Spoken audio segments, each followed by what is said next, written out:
Yo, yo, yo. It's Marky Mark Stero.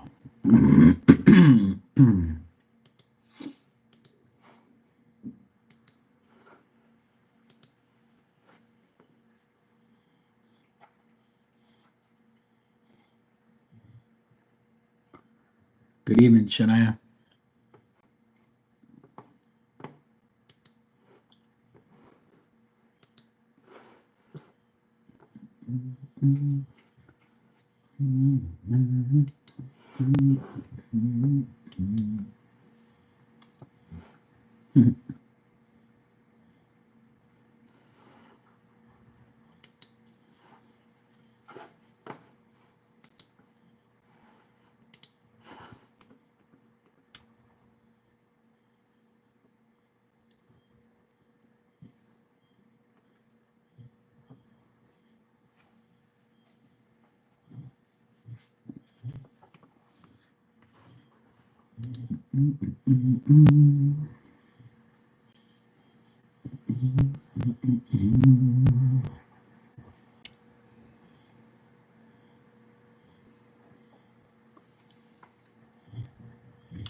Do I look like I'm sleeping?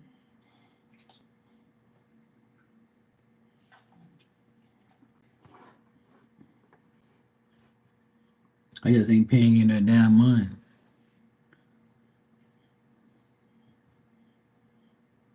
Because I'm like that. What you want, Antigone?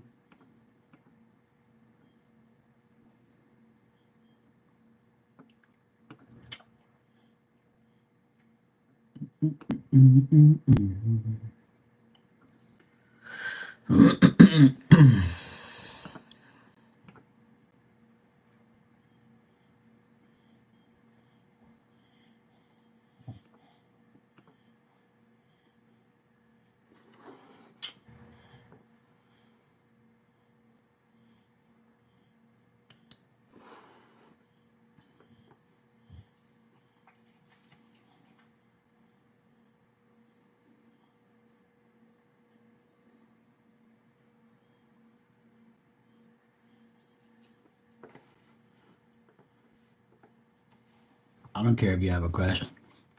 I know I'm number one. I've been number one my whole life.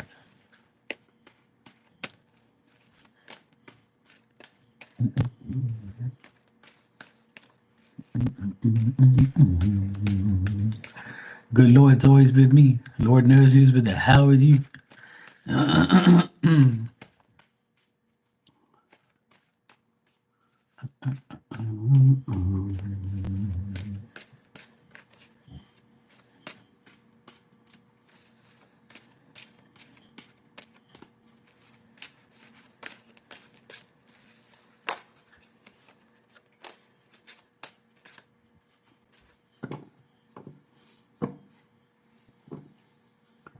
How is Katrina going to know about your work if she's been gone?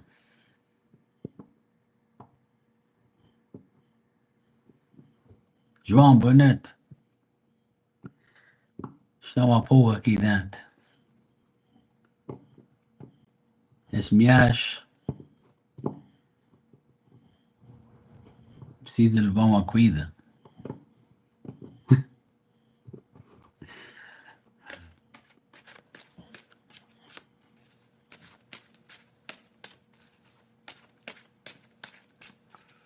She just returned.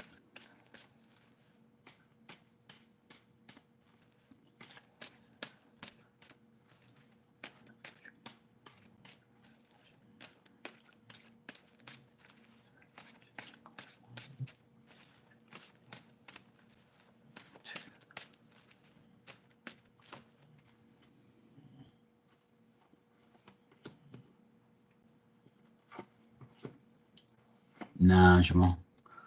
João, o meu coisa, na pergunta, não se faz coisas, deixa tudo fazer como é que tem que fazer.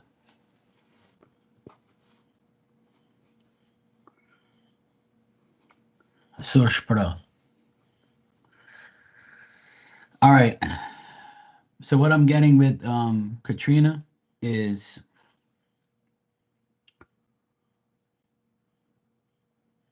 I feel like she thinks that you're doing your job, but she still got her eye on you, like thinking that you probably took a chance on something, or she took a chance on you doing something while she was gone. And she probably thought that it was a bad risk, but in the end, it looked like you did what you had to do, so she's okay with it.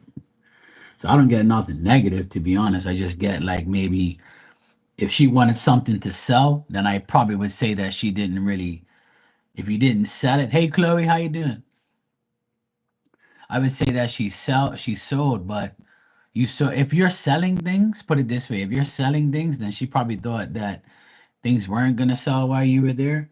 But if it's nothing to do with selling things, then I would say that she put you to the test and you met the test, but at the end of the day, she had to make her take a risk on you doing something while she was gone.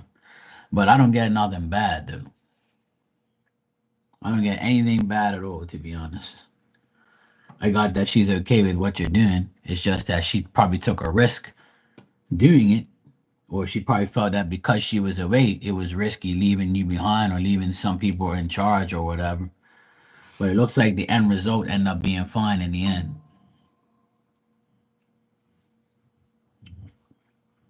Shut up, Antigone. It's not Spanish, it's Portuguese. No one's talking to you.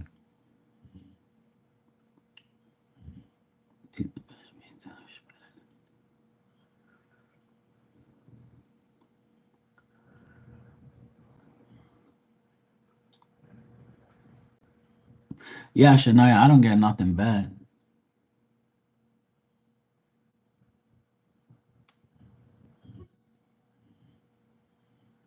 Yeah, João. O meu caso é esperar, so. O meu caso é esperar pro tempo que disse e ver como é que se passa. Quando a gente pergunta muitas vezes, não presta. É igual essa viagem aqui dentro. Eles perguntam todo dia a mesma merda. E todos os dias é a mesma coisa. Isso não é nada bom, mas eles não fazem escolas.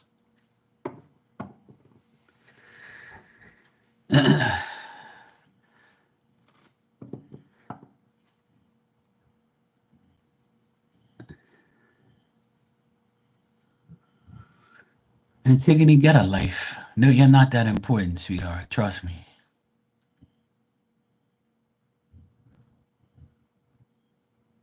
Hey, Dan, how you doing?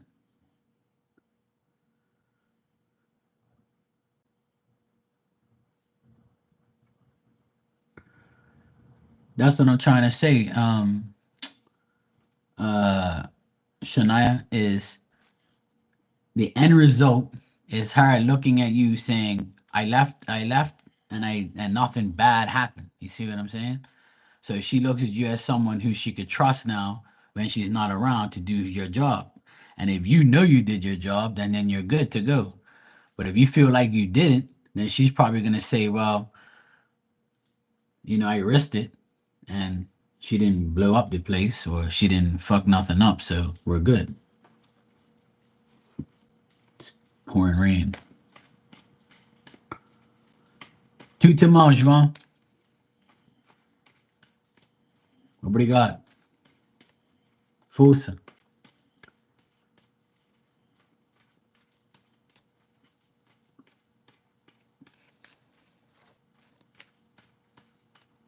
Too bad she can't bite your ass.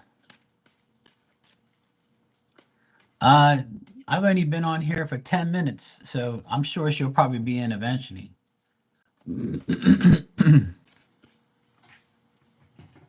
She's right there. I watched her bed today.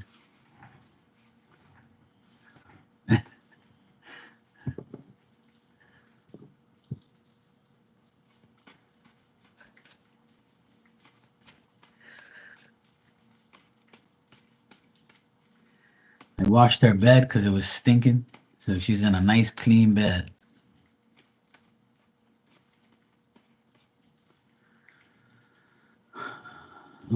Give me a second.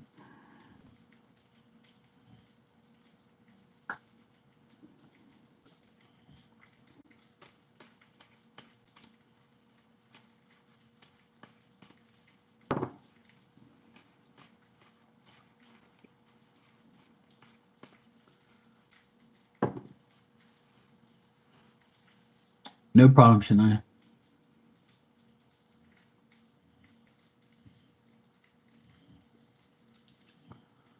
All right. Chloe, you can go ahead and ask your questions. I got your donation. Thank you.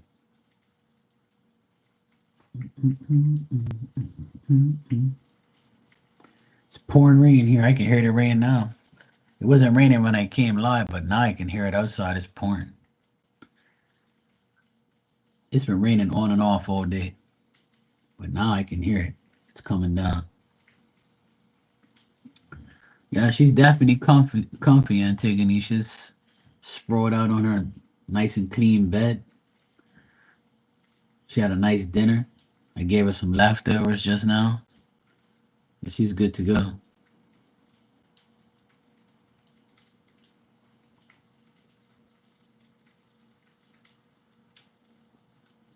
I got my door open. That's why you probably can hear it. I need some air in here. I like to keep my doors and windows open.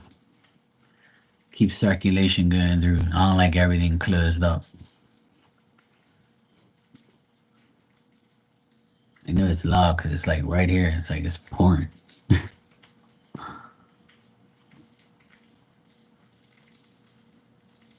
Oh, nice, Chloe.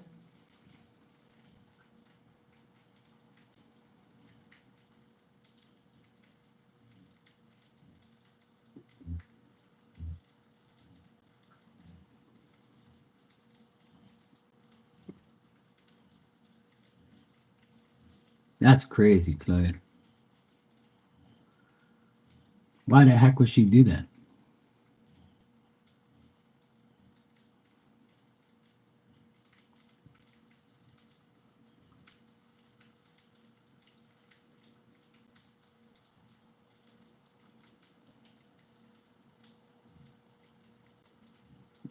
Oh my God.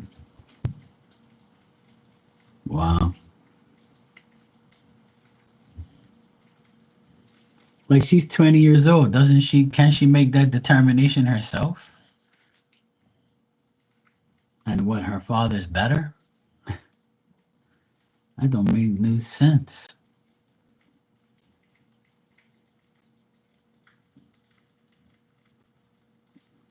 That's crazy. What a fucking idiot. But she's 20 years old. She can make her own decision though. That's weird. Like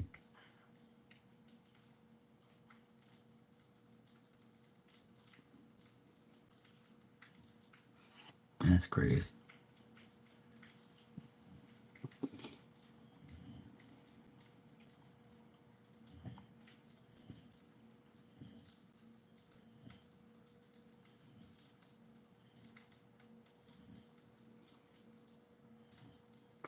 Yeah, I'm sure he is. Definitely.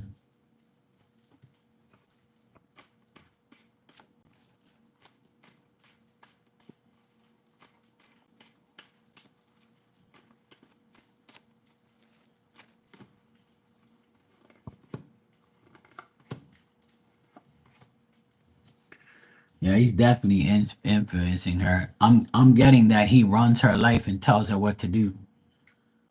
Like he's telling her, "Hey, look, you stay here, or else I'm done with you. Or if you go to her, if you go to your mom, then we're done."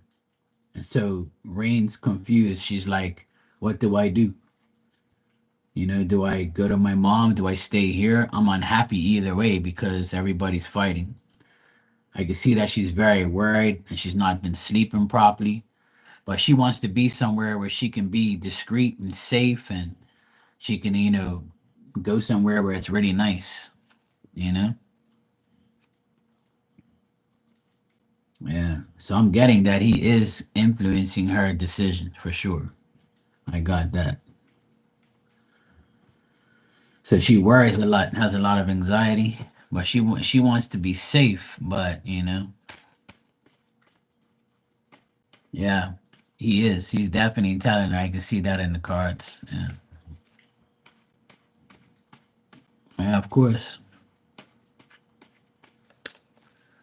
But she should know better at her age. She should just say, see what's going on and see how it's gonna work out. She should at least try.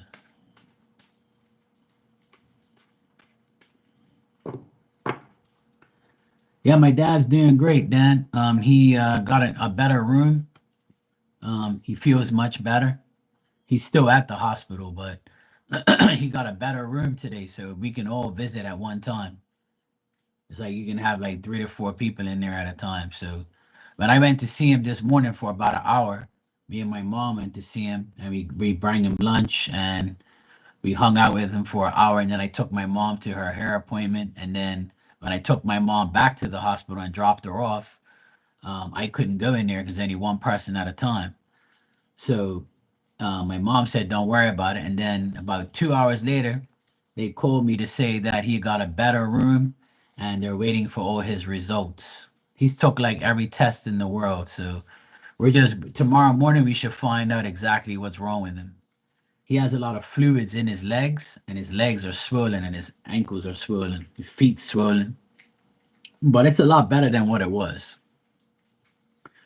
But he's in good spirits. He's all right. My brother and my two sisters and my mom went to visit him today, this afternoon and this evening. So, and they're in the new. He has a TV now, so he's good to go. He's got his own bathroom, his own shower. So he's not. He's doing good now. Dan, thanks for asking. Yeah, but he's good. Hopefully he'll be out of there by the weekend. I hope he should be there maybe another day or two. I don't know. It sucks, but he's all right though. He's a lot better now. He's got his own little room.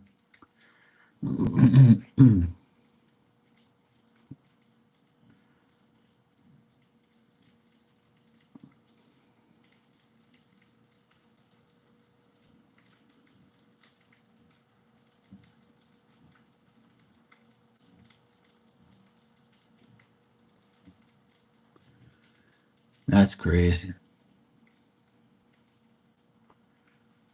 That's not good, Chloe. I'm sorry you're going through that.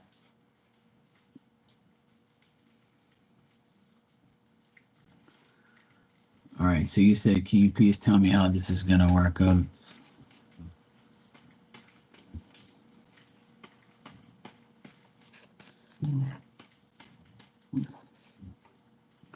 Right. Exactly. Yeah.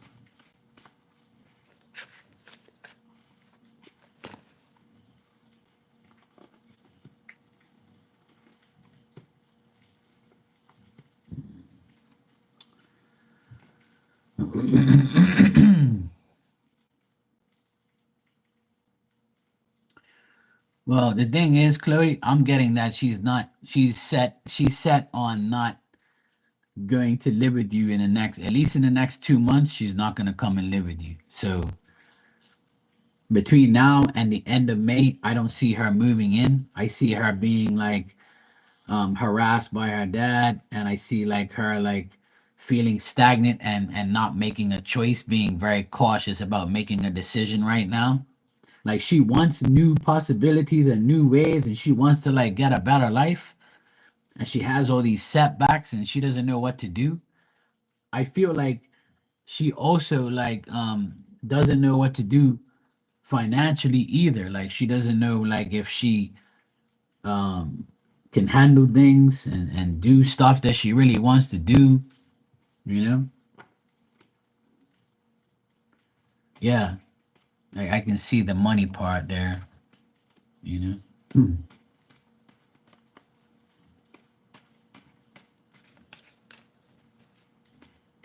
Yeah.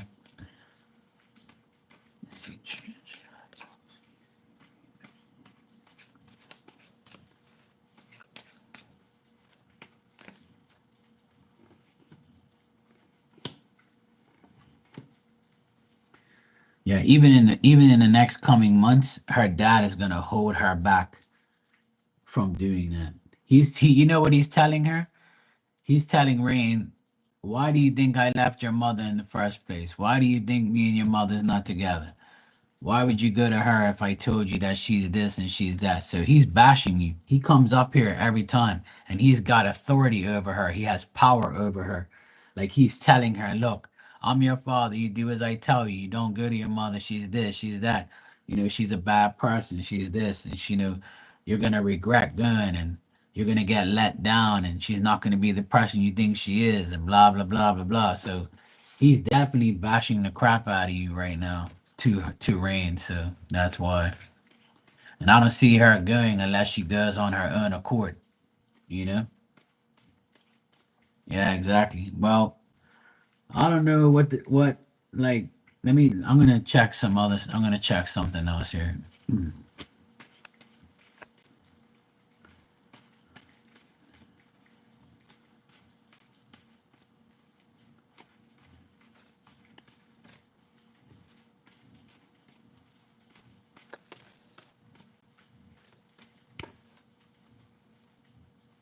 Yeah.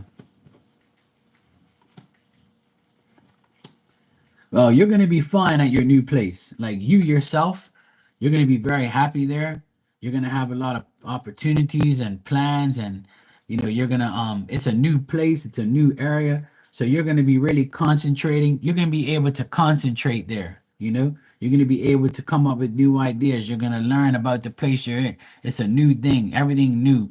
And being that you're at this new place, that you're going to move into, it's going to be better for you. It's going to bring you success after having all this anxiety. You're going to be able to overcome all your difficulties because you're in this place. I'm also getting like the energy around this place. Like if there's water, like you said, if there's water and everything looks nice, like it's gonna make you feel new. It's gonna make you feel better, you know? Yeah, I believe you will because I got new acquaintances. You're gonna meet new people. You're gonna get new knowledge. You're gonna learn more. You're going to like I know you say you work for yourself, so like you're gonna get new clients. You even might find somebody that wants to work with you and work for you and do things with you, like a new alliance, a new person, like someone who would like, and this could be like someone that's younger than you that tries to help you, you know? Yeah. So as far as you evolving at your new place, it'll be fine. You know what I mean? You'll definitely evolve at your new place for sure, without a doubt. That's not going to be a problem. The only issue I'm getting is you and Rain not being together for a while because if any, if at all, because she's got to make that decision and she's being very cautious around this decision. So my advice to you right now would be just let it be and then because what spirits telling me in my ear is this, right? Right. And I see that person's going to help you.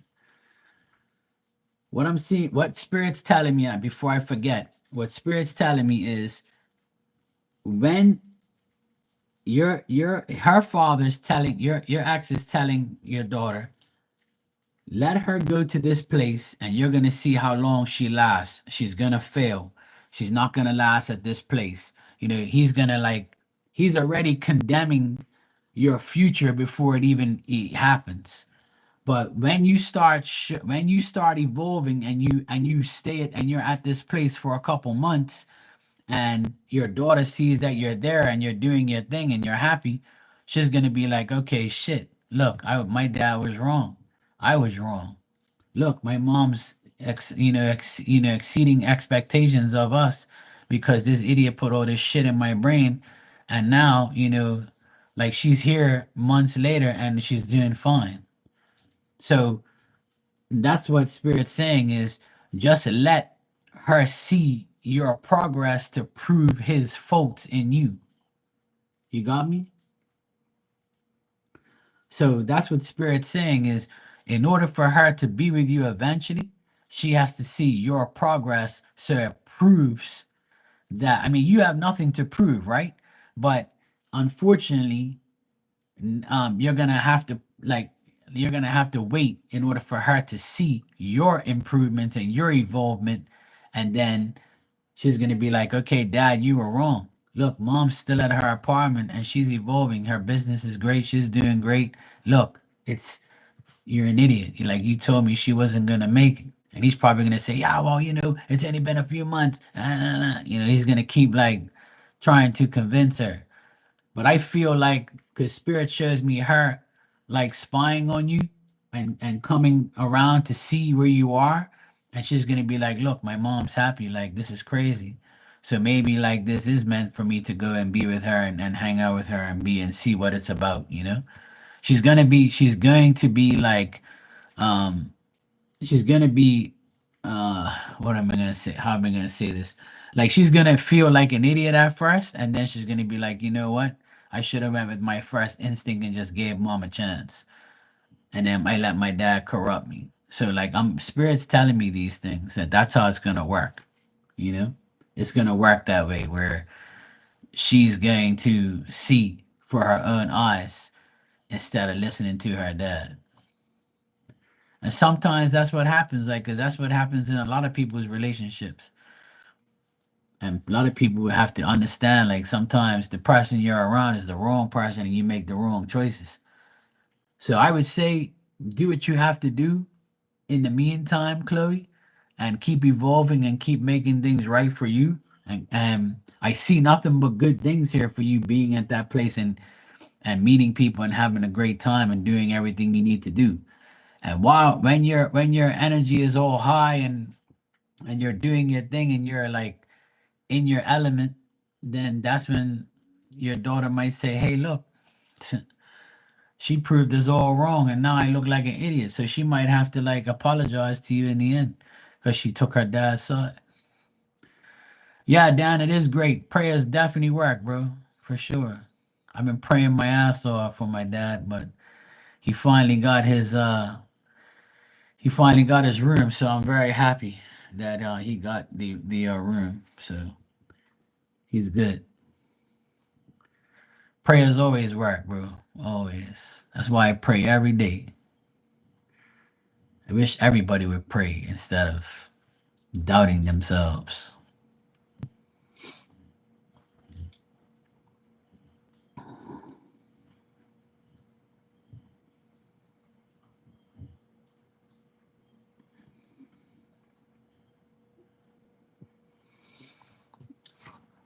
All right, let me check.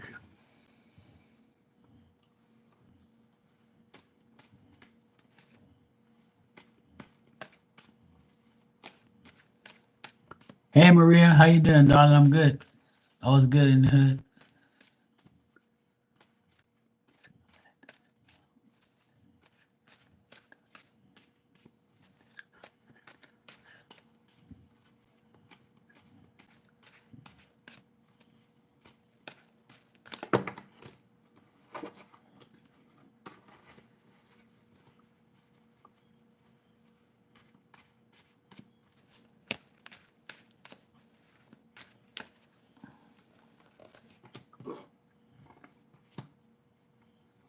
Well, it looks like he's ending a friendship and relationship that he had previous to yours. And as he ends these things slowly with the person who he was with before that, he could be like moving very slowly towards you. But I see like this is a beginning of a good thing. I feel like he's very enthusiastic about you. He looks at you as somebody who he can be extremely comfortable with. He looks at you as someone who has grace and dignity, and he likes you. He thinks you're a generous person. He thinks you're a secure woman to be around. He's very comfortable around you. He's looking for a new possibility to be in a new relationship, and he wants to approach you with none of his old problems in the distance. You know what I mean? So he looks at you as somebody who he needs to, get to know more and to figure out. But I don't get nothing bad. I just think that he needs to get rid of uh, the past hurt that he's had and move on very slowly. You know? Yeah. It looks like this person is willing to take a risk, they want new things in their life because they're sick and tired of the old. So they're sick and tired of like old things and old ways, you know. But they definitely look at you and put you on a high. They look at you as the Queen of Pentacles, which is someone who is, you know, they have their own life. They're independent. You know, if you told him you have your own business, he likes that because you have your own money. You probably don't have to take his. You know, that's what most men say. Like, you know, they don't want no hungry hoe. You know, they want somebody that has their own damn money and their own life. You know, and they want somebody that's there they can be, you know, extremely comfortable with. So, and the Queen of Pentacles is somebody that's generous and generally, like, you know, charitable. Like they're willing to help whenever they can, you know. So yeah, definitely. He thinks you have a lot of dignity and pride, and he thinks you're very secure to be around. But he's the type of risk taker. This guy, he's very like he's adventurous. He wants to do things. He wants to hang out. He wants to like do things together. He's the type of person that you'll have unlimited possibilities with, you know? Yes, he does. Definitely. Definitely. Yeah. Because the Queen of Pentacles is all the above. Like that's somebody, yeah, that he wants to be around. Yeah, I got fire energy here. So if he's a Sagittarius, that's good. I got fire energy here. So yeah, I see new school, new job, unlimited possibilities, very enthusiastic, very intuitive, takes a lot of initiative. He wants to learn. He's a person that loves to learn. He wants to learn, learn, learn, learn, learn. Yeah. Yeah, you can be a Libra, but you can also be the Queen of Pentacles because yeah, air fuels the fire. So you have to fuel his fire to keep it burning. Fire needs air, air needs fire.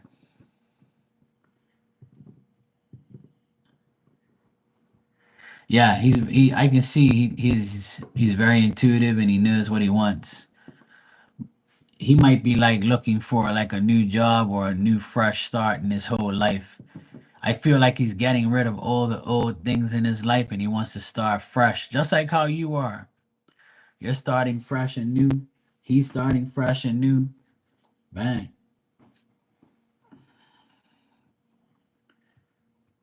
Yeah, Dan's a Leo and his wife is an Aquarius.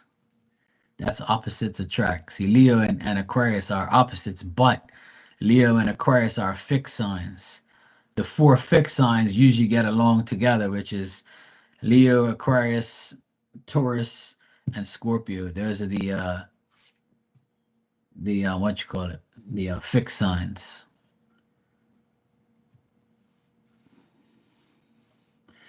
Libra is more of a balanced person, a person who likes to balance their life out. Wants everything done properly. Doesn't want to do any bullshit. Wants everything to be the right way. Very reasonable. You know, self satisfaction. They want to do everything for themselves, making sure they're complete before they try to complete somebody else. Usually, that's what the Justice card is, and the Libra is. Libras are very stubborn too. It's their way or no fucking way.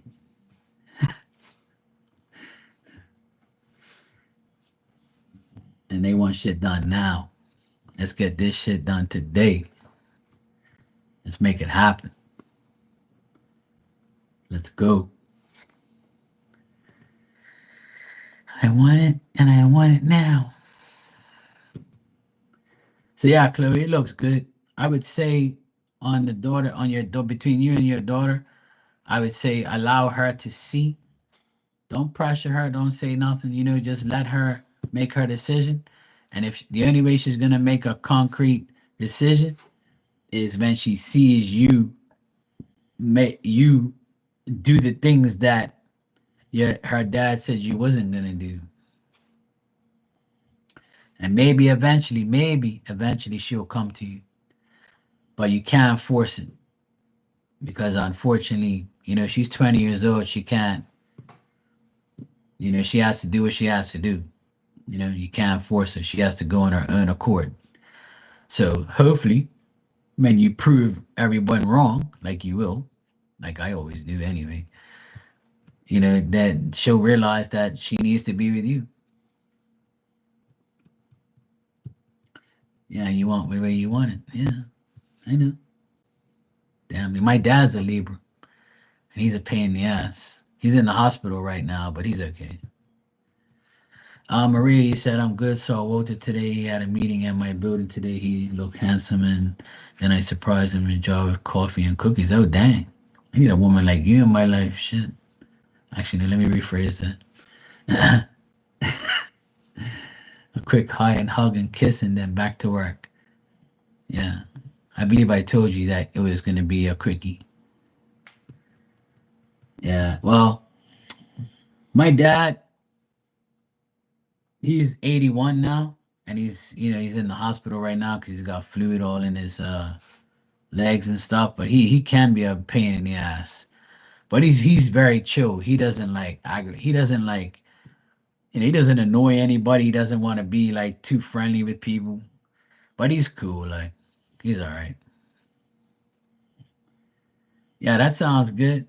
Dan, a Kirby Baker with a pension. That sounds good.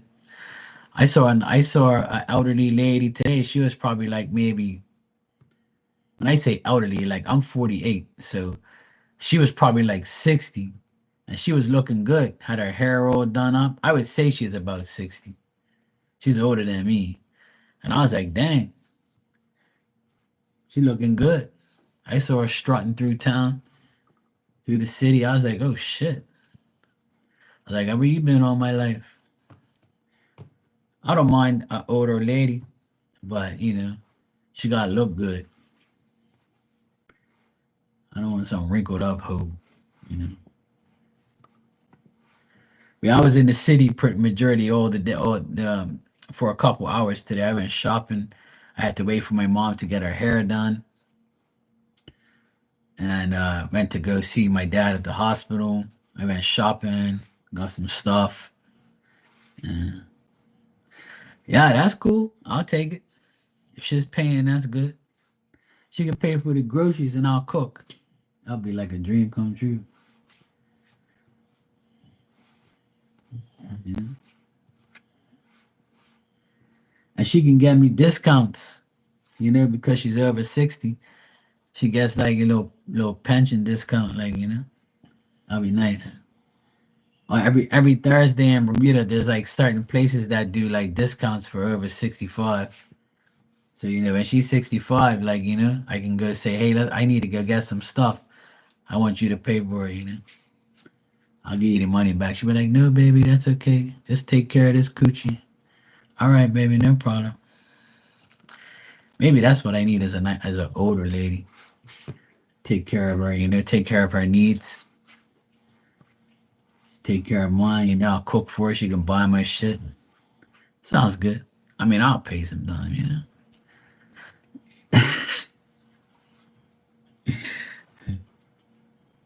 Hey, we gotta laugh, Chloe.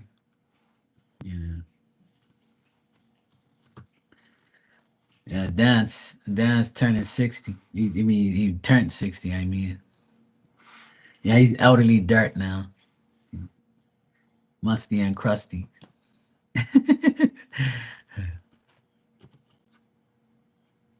Dan's our senior, you know.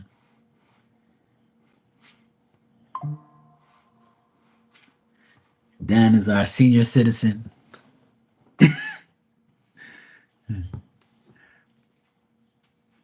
I actually have my friend Ninja. She's over 60. She's 65. So when she comes in here, she's our senior.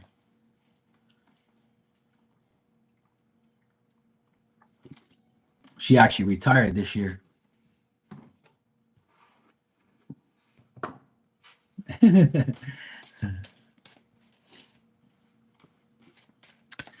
Maria, I just got your donation. I knew you couldn't resist.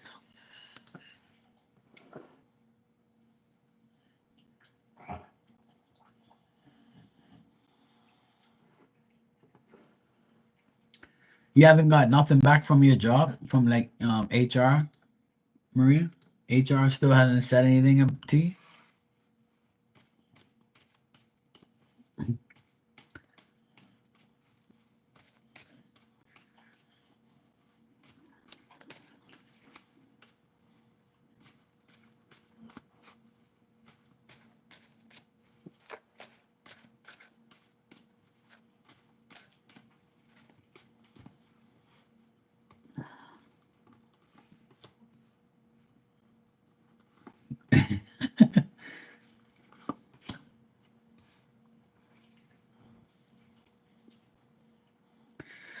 Well, it looks like HR is going to talk to you either tomorrow or Friday.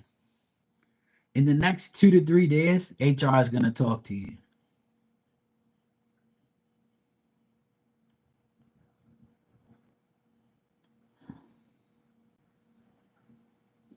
Well, there you go. So it looks like HR is going to talk to you either tomorrow or Friday. So tomorrow's Thursday, right? Yeah. Yeah, tomorrow's Thursday, Friday. So I would say the next 2 to 3 days, they're going to talk to you. So it could be tomorrow or it could be Friday that HR talks to you and solves things with you. Yeah. Nothing bad. They're just going to tell you about what happened, right? And they're going to tell you about the setbacks and things that happened, but they totally trust you. Like the outcome is you being clear. Nothing bad. No, I'm not getting anything bad. I'm getting that HR is going to finally talk to you tomorrow or Friday.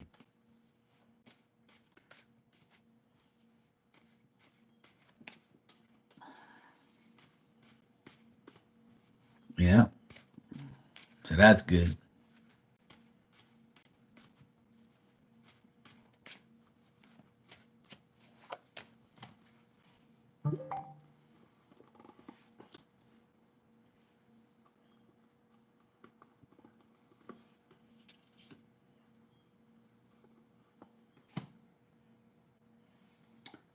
Between you and Walter, you might see him tomorrow again.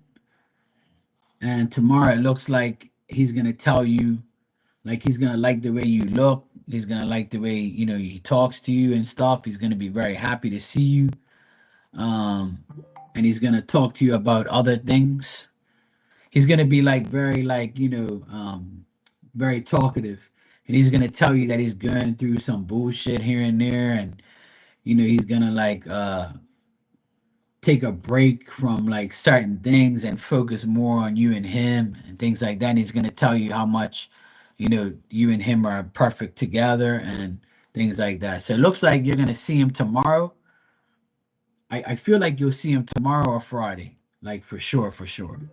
Like hang out together and stuff like that. You know? So it looks good.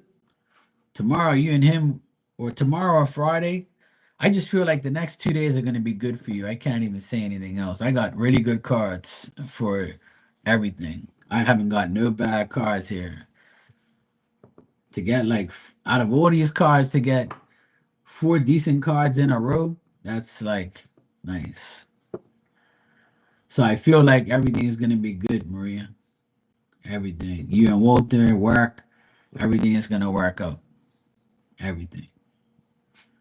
You should be fine. You're welcome, Maria, anytime. So I feel like in the next 2 days, everything is going to be resolved. HR, everything that happened, you and Walter's going to be fine. Like he really understands more and more that you are the perfect person for him right now during these times.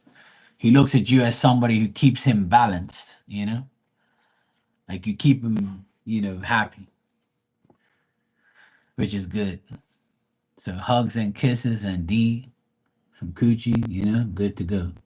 You'll be fine, yeah. Yeah, see, he made you happy. You made him happy. See, now you can feel sex excited. Thanks, Chloe. I got your donation. Thanks. Let me just check some messages from my friend here real quick.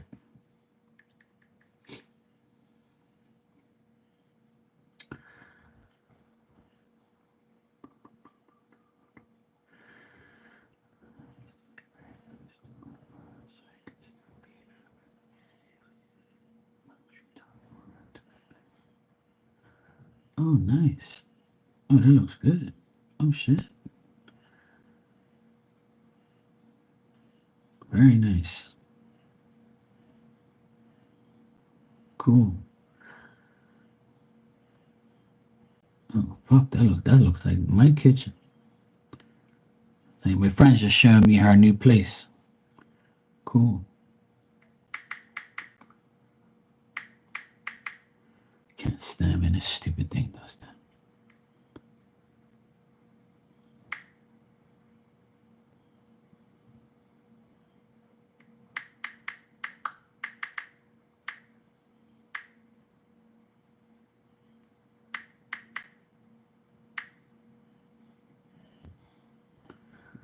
Oh,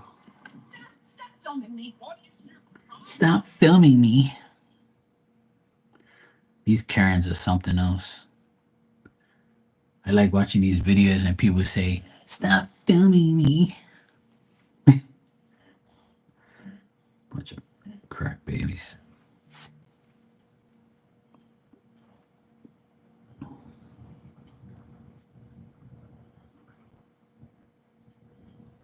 Cool. All right. Okay, now it's reaching out to me, but me it's right there because myself is my problem.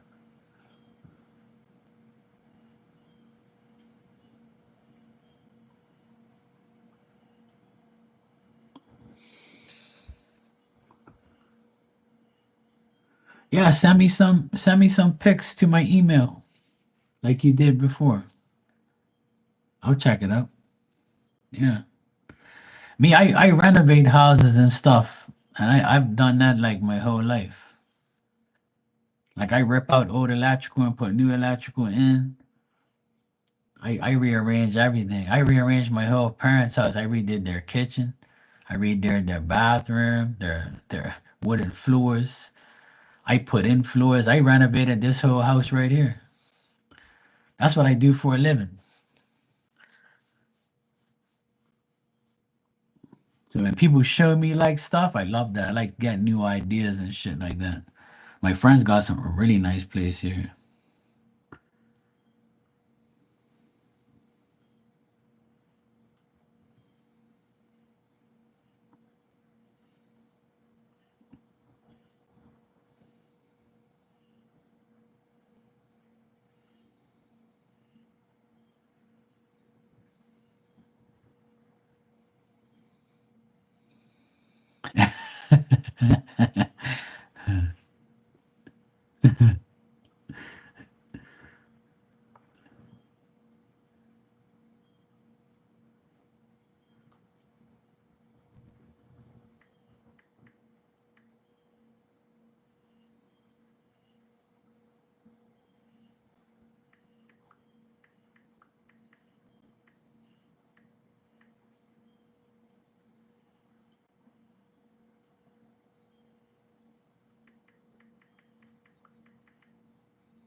Yes, Maria, all's good.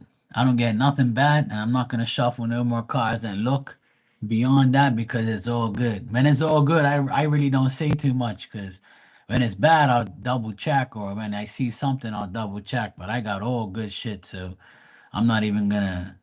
I've been getting good readings today for people, so I'm not gonna keep going on and on because that's when you start finding shit that's not supposed to be there.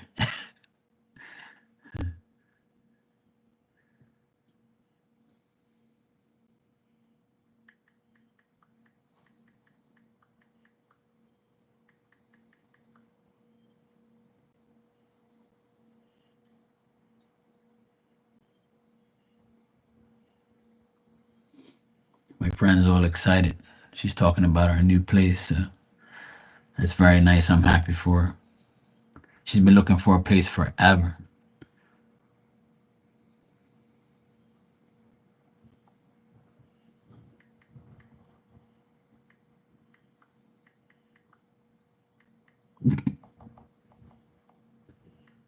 Just give me a second, guys.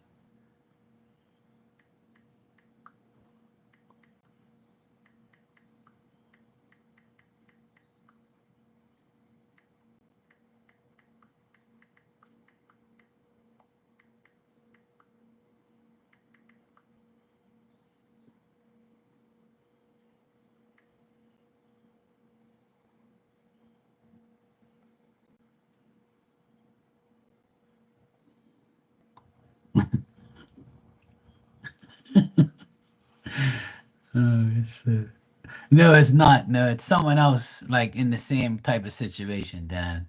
I wish it was Rudy. I haven't seen her in a while. Hopefully she's okay. But this is my other friend. She's been like living at a shitty place for a long time and she's finally got like a nice place. So she's been like waiting for this day.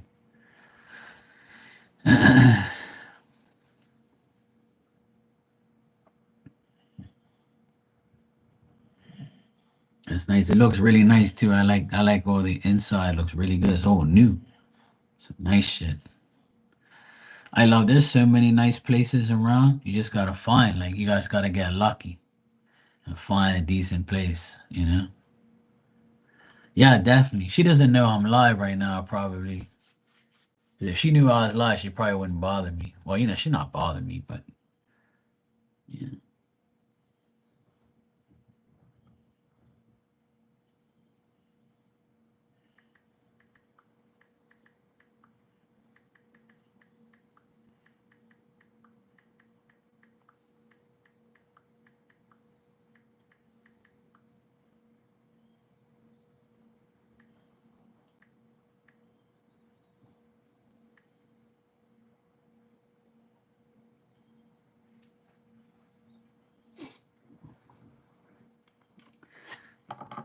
She's something else. She's funny as shit, dude. That's good. I'm glad she got her place. Good for her. All right. So Chloe, you said I'm working very hard on building my business, and I feel like I will get new clients even in the new spot. Okay, cool. I'll check for you, Chloe. I'm gonna tell you like that as soon as you as soon as I moved into this apartment 15 years ago, my whole life changed. Some of it was bad, some of it was good, but at the end of the day, like I went through a lot of bullshit, but now after 15 years, I'm secure. Like it's my dream's complete now. I had to go through hell to get it all, but now that I'm here, I'm like it all worked out. I never wanted to come here. Never. And I never wanted to do a lot of things around here. But it ended up benefiting me in the long run. Spirit ended up clamping me down here and making sure that I stayed. And then everything worked out in my favor. Everything worked out for me. It changed my whole life. So when we move from place to place, one day you're gonna move in the right place at the right time, and everything is gonna be the right way. It's just the way it goes. Like sometimes you have to make a serious change or a change you really don't like and like stick it out and then it'll make sense in the long run. Because if somebody told me when I first moved in here that things are going to be this way in 15 years, I'd tell them that they were fucking crazy. I would tell them, yeah, yeah, that's a bullshit prediction. No one predicted where I would be right now. So don't get it twisted. But it's just that I would have never thought that things would be the way it is right now from moving in here 15 years ago. But it's definitely well worth it now. Give me a sec. Let me just respond to my friend real quick.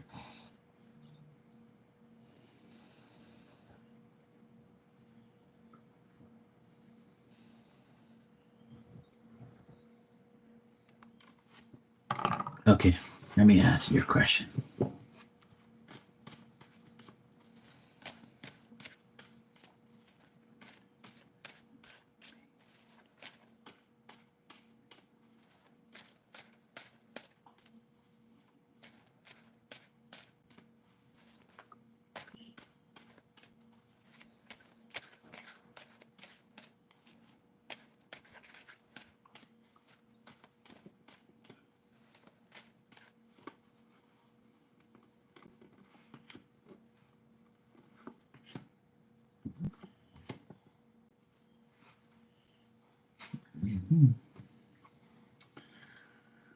Well, it says that as long as you're willing to make the necessary effort, you'll be fine. but you have to overcome all the obstacles, especially like relationships and things like that. It's about like overcoming like it's about having new interests. So the more you do new things and the more you're involved in new ways to make money and new clients and new things, then you'll be fine. The thing is I'm sure you have a vision of what you want, right? And sometimes we visionize things, right? Sometimes we vision things and we say, huh, I wonder why I'm seeing that. Or I'm wondering why this is in my brain now. I'm wondering why I keep seeing this. I wonder why I keep seeing that. So if your vision is to do this, and this in the next 6 months, then Spirit's saying that if you do that, you'll be fine. But if you go against your visions and go against what they're showing you, then you're going to be in a little bit of trouble. You're going to be more preoccupied. You're going to feel like what you're doing is useless. You're going to feel like, you know, why I was lying to myself. Like, what the hell's going on? Like, why is things not going the way I want it to go? So you can't doubt yourself at all. And I do see this younger guy helping you. He's going to help you do these things, but make sure that you know that you overcome things, and you're not like you don't let a love relationship get in the way of your success. Yeah. So I'm not getting that you're gonna fail and you're not gonna like get what you want, but it's telling me the only way this is gonna work is if you continue to like be fair to yourself, be a good person, be devoted, be honest, and be very smart about all your decisions. And you've got to make sure you make the decisions, not somebody make the decisions for you. Because now you're coming up as the Queen of Cups for this. So you're always coming up as the queen. So as you come up in the queen, that means that you are going to be okay. You see, it's just you can't let nobody get in your way. You can't let certain things get in your way. You can't let like you can't be unwilling to make a sacrifice. If you're gonna make a sacrifice, you have to be willing to make it. If you're willing to go all the way, then you have to do it. You can't slack off. You can't just say, oh yeah, I'm good. You see what I mean? Yeah. So it's telling me that because the Queen of Cups is someone who sees and visualizes everything that's gonna happen. They have an understanding of what they want, but she's so caught up in her emotions and what she wants that she loses track sometimes of the big picture. So as long as you like can do two things at once, for say, then you'll be fine. But I'm not getting that like you're gonna lose or you're gonna it's gonna fail. I'm not getting failure here. What I'm getting majority of the time is it's really up to you. Like you are with you and spirit helping you, then there's no stopping you. And I feel like this young man is gonna help you as well. But you come up as the queen every reading. So when you come up in the queen, that means that you're at your highest peak. You just gotta stay there because if you don't stay there, you become less, and then you're not gonna get what you want. So I would say to answer your question, in the next 6 months, things can be great because you show up as the queen. So as long as you stay in that queen energy, then I don't see nothing bad happening. Because I'm not getting cards here that say you're going to fail, and I'm not getting no cards saying you're not going to make money. The main thing is you got to stay in that queen energy. You got to stay on that highest, peak. You can't just slack. Right. Well, that's just like me. I've been on my own for 18 years and I've had my ups and downs. I've had my ins and outs. I've had bad years, good, great years, and amazing years. And I've had years where I just chill and I don't do fucking nothing.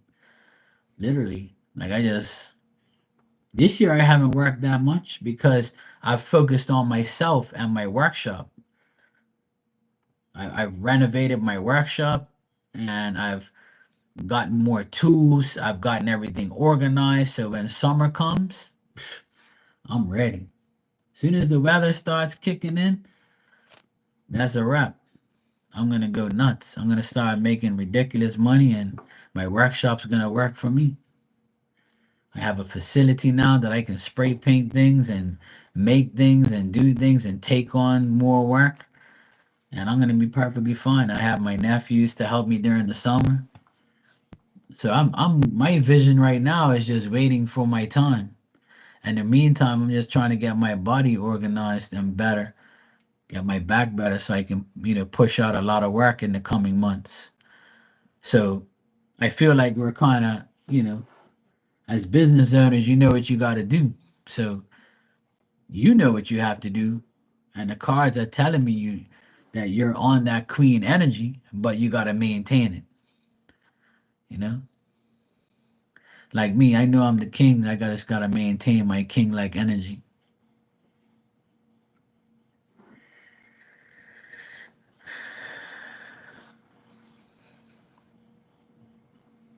Yeah, you'll be fine.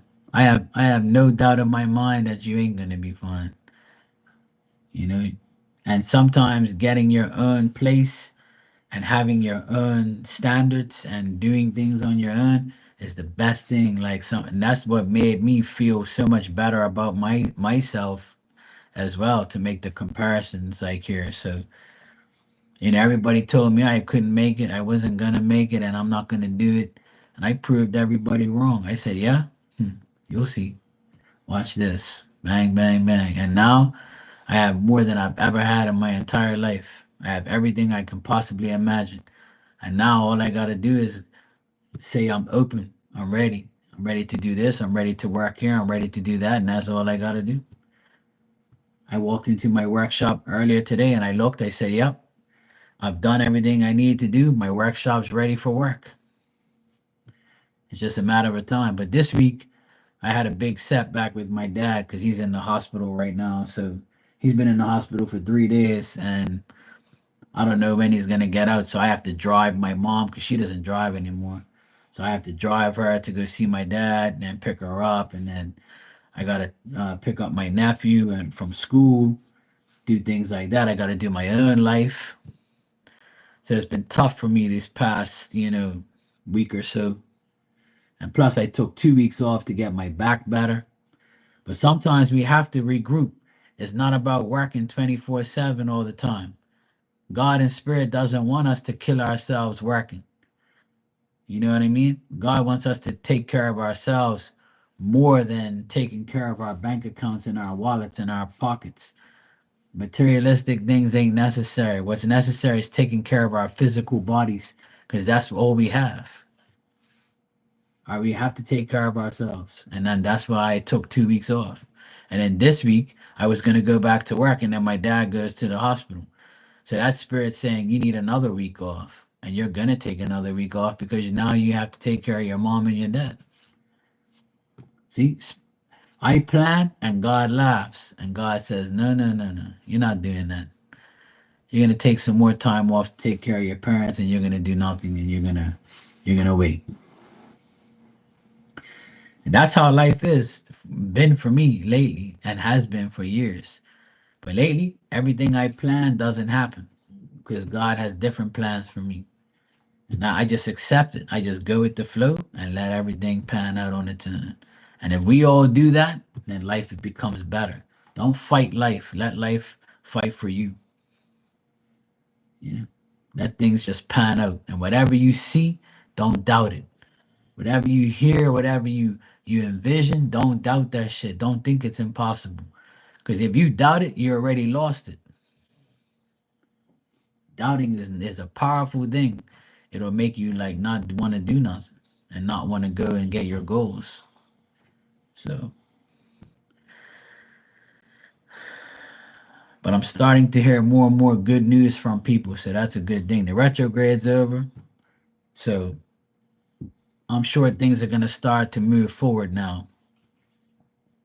And it already has. Today was a good day. And I got all good readings. Now I can go to sleep.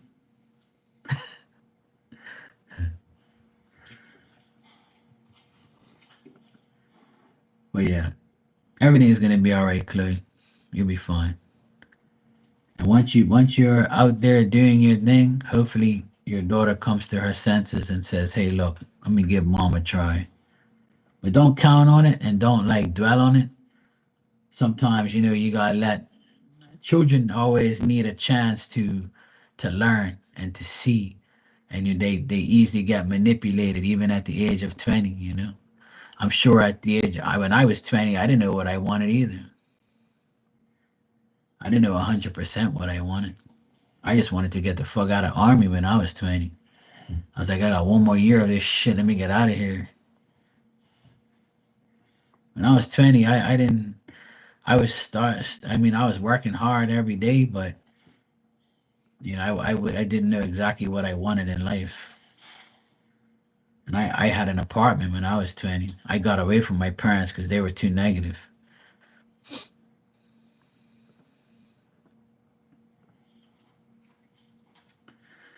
But it's life. Everything is gonna happen when it's supposed to happen. We're all gonna be fine.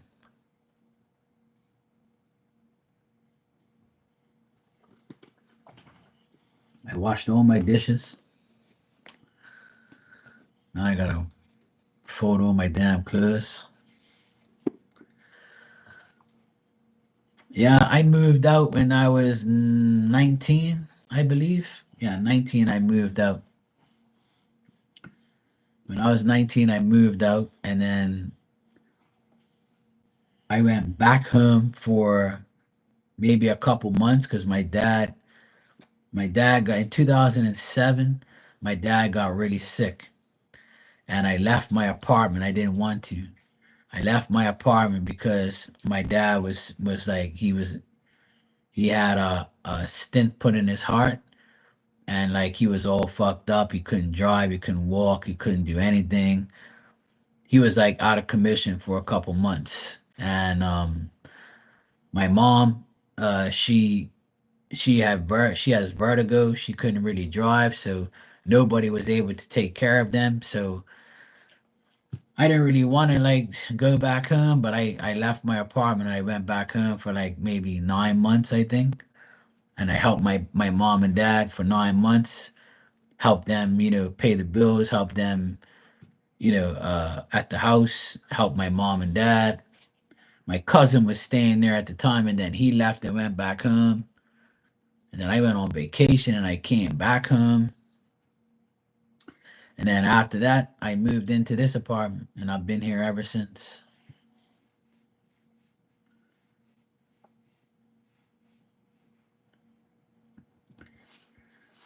So yeah, it's been a big journey,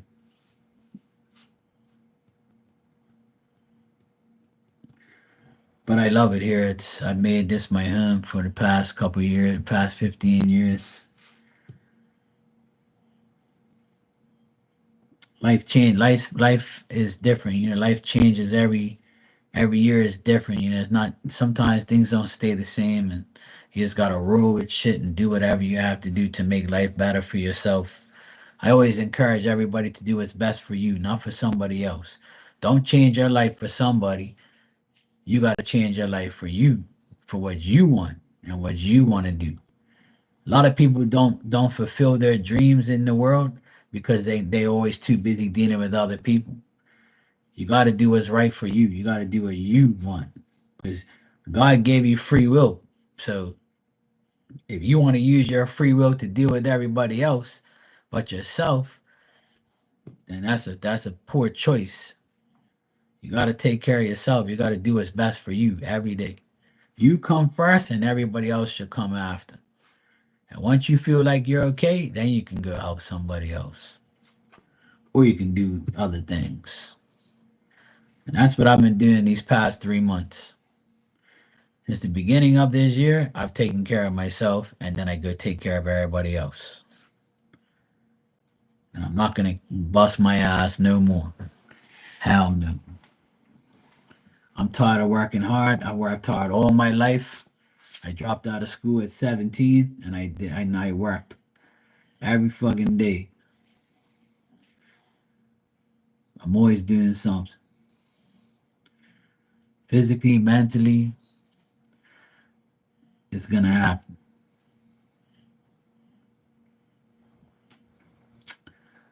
But all we can do is just wait for tomorrow and start again. It's life. And pray every day. If you pray every day, give gratitude to God and to Spirit and your past loved ones, your ancestors, they're going to take care of you. They're going to make sure that your life is better, your life is good. They're going to make sure they nudge you in the right place at the right time. It's all going to work out. It's all going to work out. You just have to trust the process, trust that everything is going to be okay. The more faith you have in yourself, the better your life becomes. When you start doubting your life and everything, you're going to be fucked. Spirits can be like, oh, well, they ain't paying attention, so I ain't giving them the time of day no more. Fuck 'em.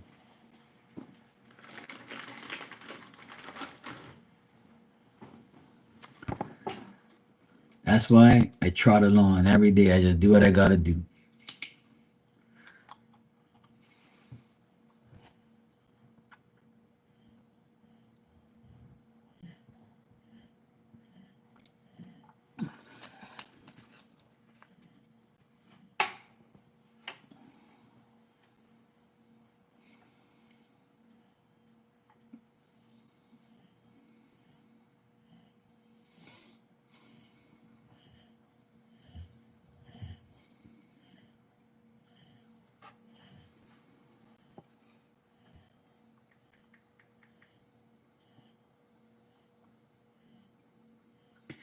I had to put on my AC a couple minutes ago. I had to put on my AC because it's so damn humid today.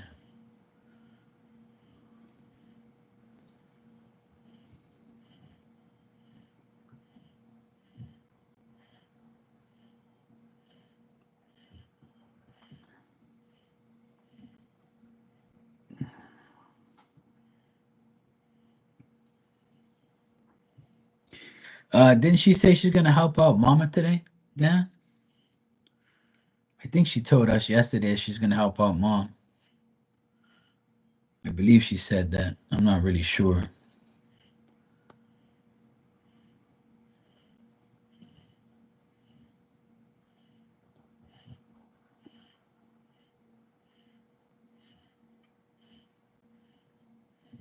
Yeah, that's what I thought.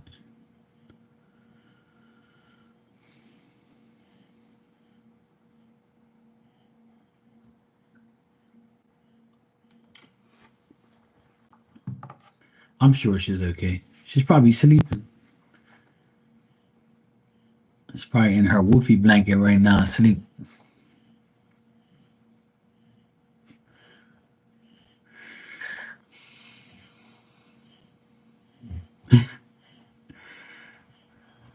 That's good. I'm glad she's helping her mom. That's very nice of her. Marley's a good person. I always wish her the best.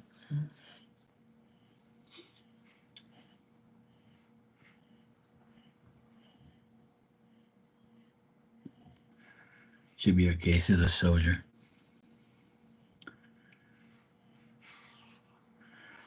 But yeah, damn, my dad got all these tests today.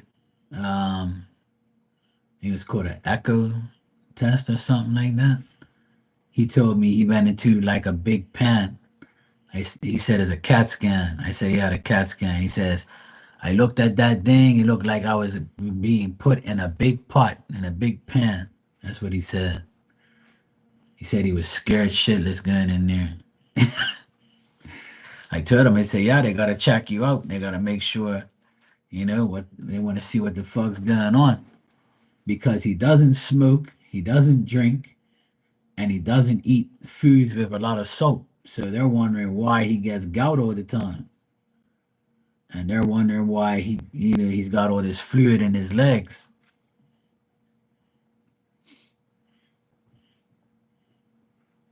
Yeah, he was scared of the cat. But I'm really happy he got a better room today. I'm glad because that room he was in, that thing was a shithole.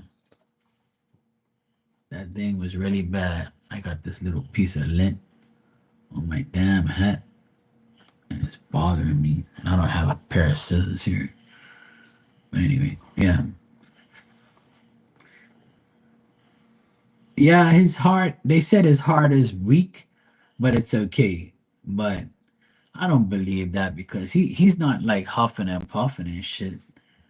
He's fine. He walks around and he walks barely walks, but at least he like the main thing was he didn't want to be in that little shitty room because he was in like a really small room. It didn't even have a bathroom in there; it just had a sink, and he had to pee in these little like container things, like because he couldn't make it to the bathroom sometimes.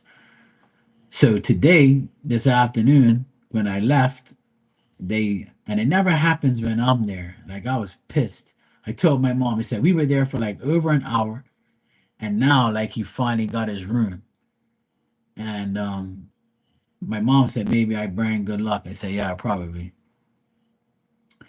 But I said it's probably because I prayed my ass off. But and everybody else did send him good wishes.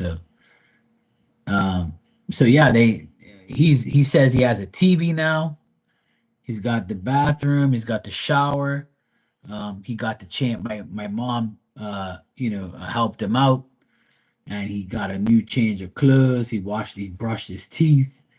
You know, so at least he's got some entertainment because he was going nuts, and then his phone wasn't working because there was no signal in there, and now his phone's working again.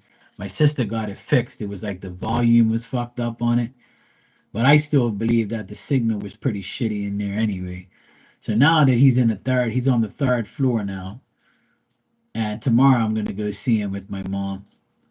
So he's in my sister said that he's in a lot better spirits today. Yesterday he had a big nightmare and a couple dreams. He was all drugged up from all this medication they gave him, so he was like psyching out and going crazy and shit. Yeah, the good sister got the phone working. The bad one couldn't figure it out. My good sister's the best one, the one I live next to. She's my best friend. She's the best. She's more knowledgeable about all those things. But she works in the city, so she went to like her friend to get the phone fixed. Like the people that own the place that she goes to, we know some of the people there. So I can't remember exactly what she says. Now it's pouring again. Holy shit! It's fucking pouring. Man, fucking hell. They said we might have thunderstorms tonight. I hope not. Fuck, I'll be mad. I hope to God we don't have thunderstorm. The other last thunder and lightning storm fucked up everything. Hopefully that's not the case. Yeah, I can see the rain on the radar now. Mm. Got a little red in there, but not too much, thank God. Every now and then it's like a big ass shower comes through.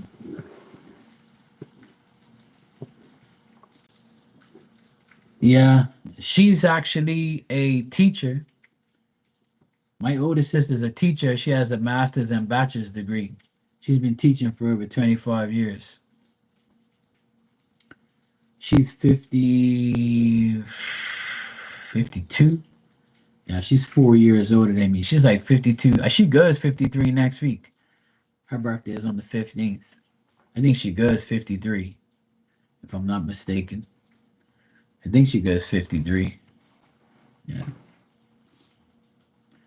But she's supposed to be smart, but only at her job. That's about it. I don't like her at all. Oh no, no. That's exactly what she is. Yeah, I don't get along with her. We used to be very close when we were young, but when she got married to that clown, and he started to run her life and tell her what to do, and she wears the pants now. But I actually thought she was gonna get a divorce first, but she's the only one. She's the only one that's married now out of my siblings. And we all thought she was gonna get a divorce because her and him fight all the time. They still fight till today. My youngest sister said they were fighting 2 days ago. She's a royal bitch. She's an Aries, so her and I don't get along anymore because she done a lot of dumb shit. You know, she didn't take accountability for everything, and she just thinks that she's better than everybody else, which I don't like. But I'm very happy that her and my brother go to visit my dad and spend time with him. He doesn't really care for both of them like that. He likes me and my younger sister more.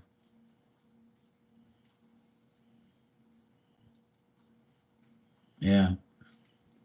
My oldest sister's been married for so many, I think 28 years now. She's been married 28 years, I believe. I think she's been married for almost 30 years. No, it's not 30 years yet.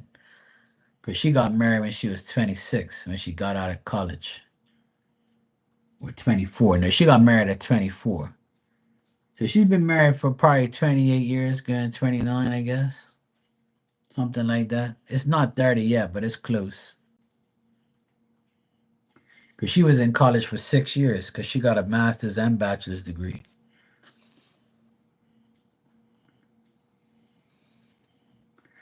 Like she makes more money than all of us put together. And she does less for my parents than me and my sister do. And my brother does absolutely nothing. He's always broke, and his wife left him with nothing, and he had to take care of two boys and pay rent and things like that. So he's always got minimum money, and he'll do things for my parents, but nothing like significant.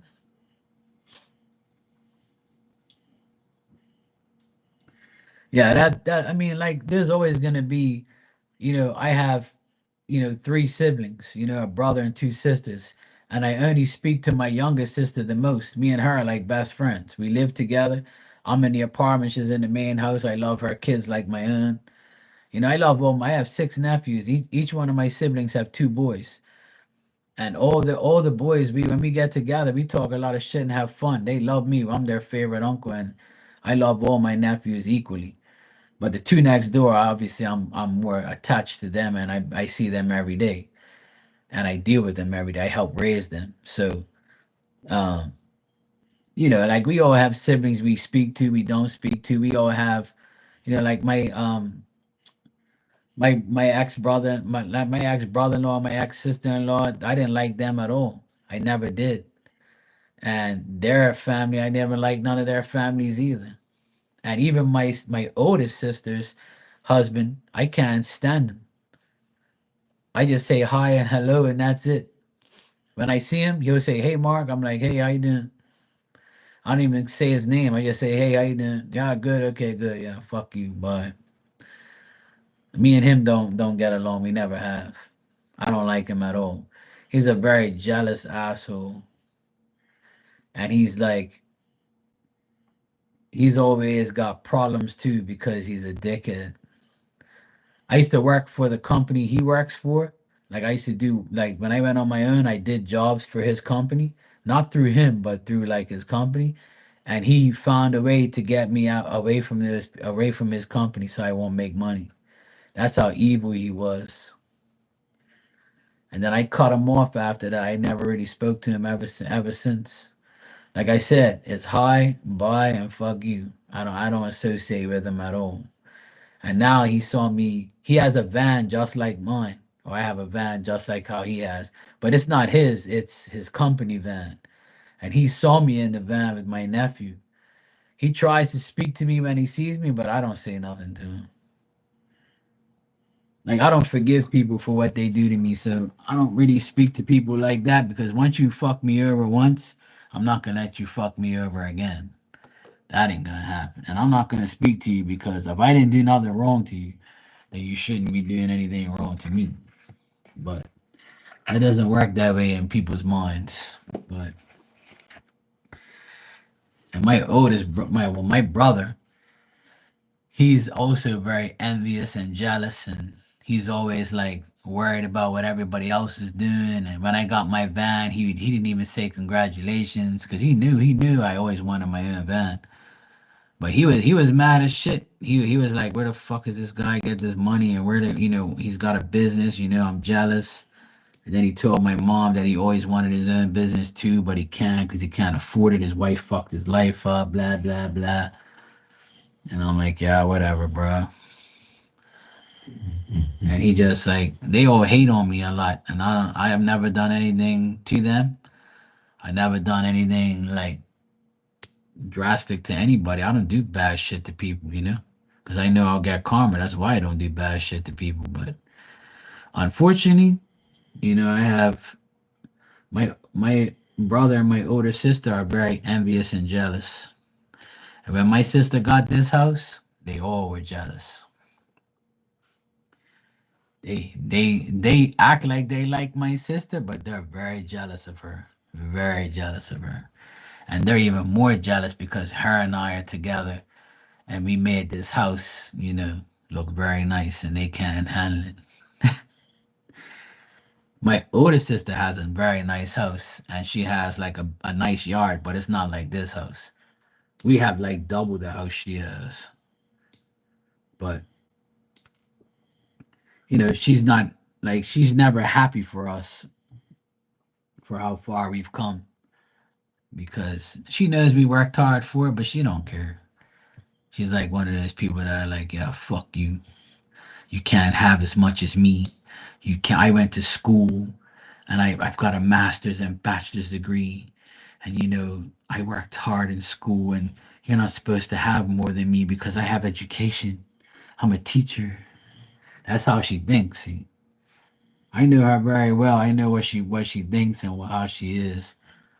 She's a very jealous person, but it don't bother me. She ain't none of my company. That's why I don't even want to see her. That's why I don't go at nighttime to go visit my dad. They can all visit him. I go in the morning when they're at work to avoid him.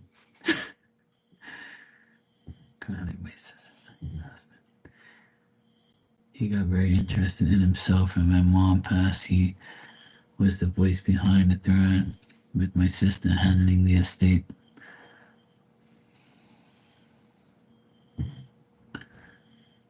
Yeah, see? Yeah.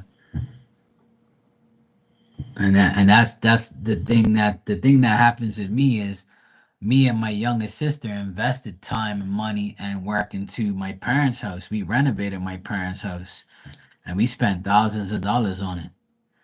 And my older sister and my brother never spent $1 on that house to fix it.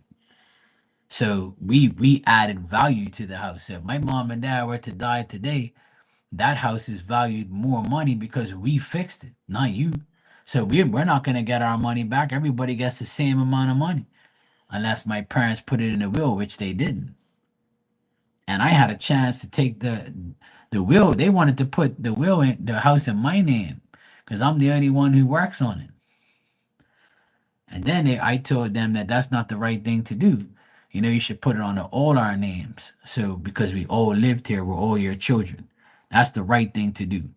And they're like, "You sure?" And I'm like, "Yep." I said, "I could care less. I'm gonna die too. You think I give a fuck about this house and about the money and shit? I don't fucking care, man. That shit don't bother me like that." So my mom and dad was like, "Okay, well, we're gonna go to the lawyer and we're gonna tell the lawyer that to put in all your names." And I'm like, "Yes, please do." Because that if they find out that you put this house in my name when you die and they think that they're gonna get something from it, they're going to want to kill me because they're going to think that I corrupted you or told you better put it in my name because I'm the one who fixed it.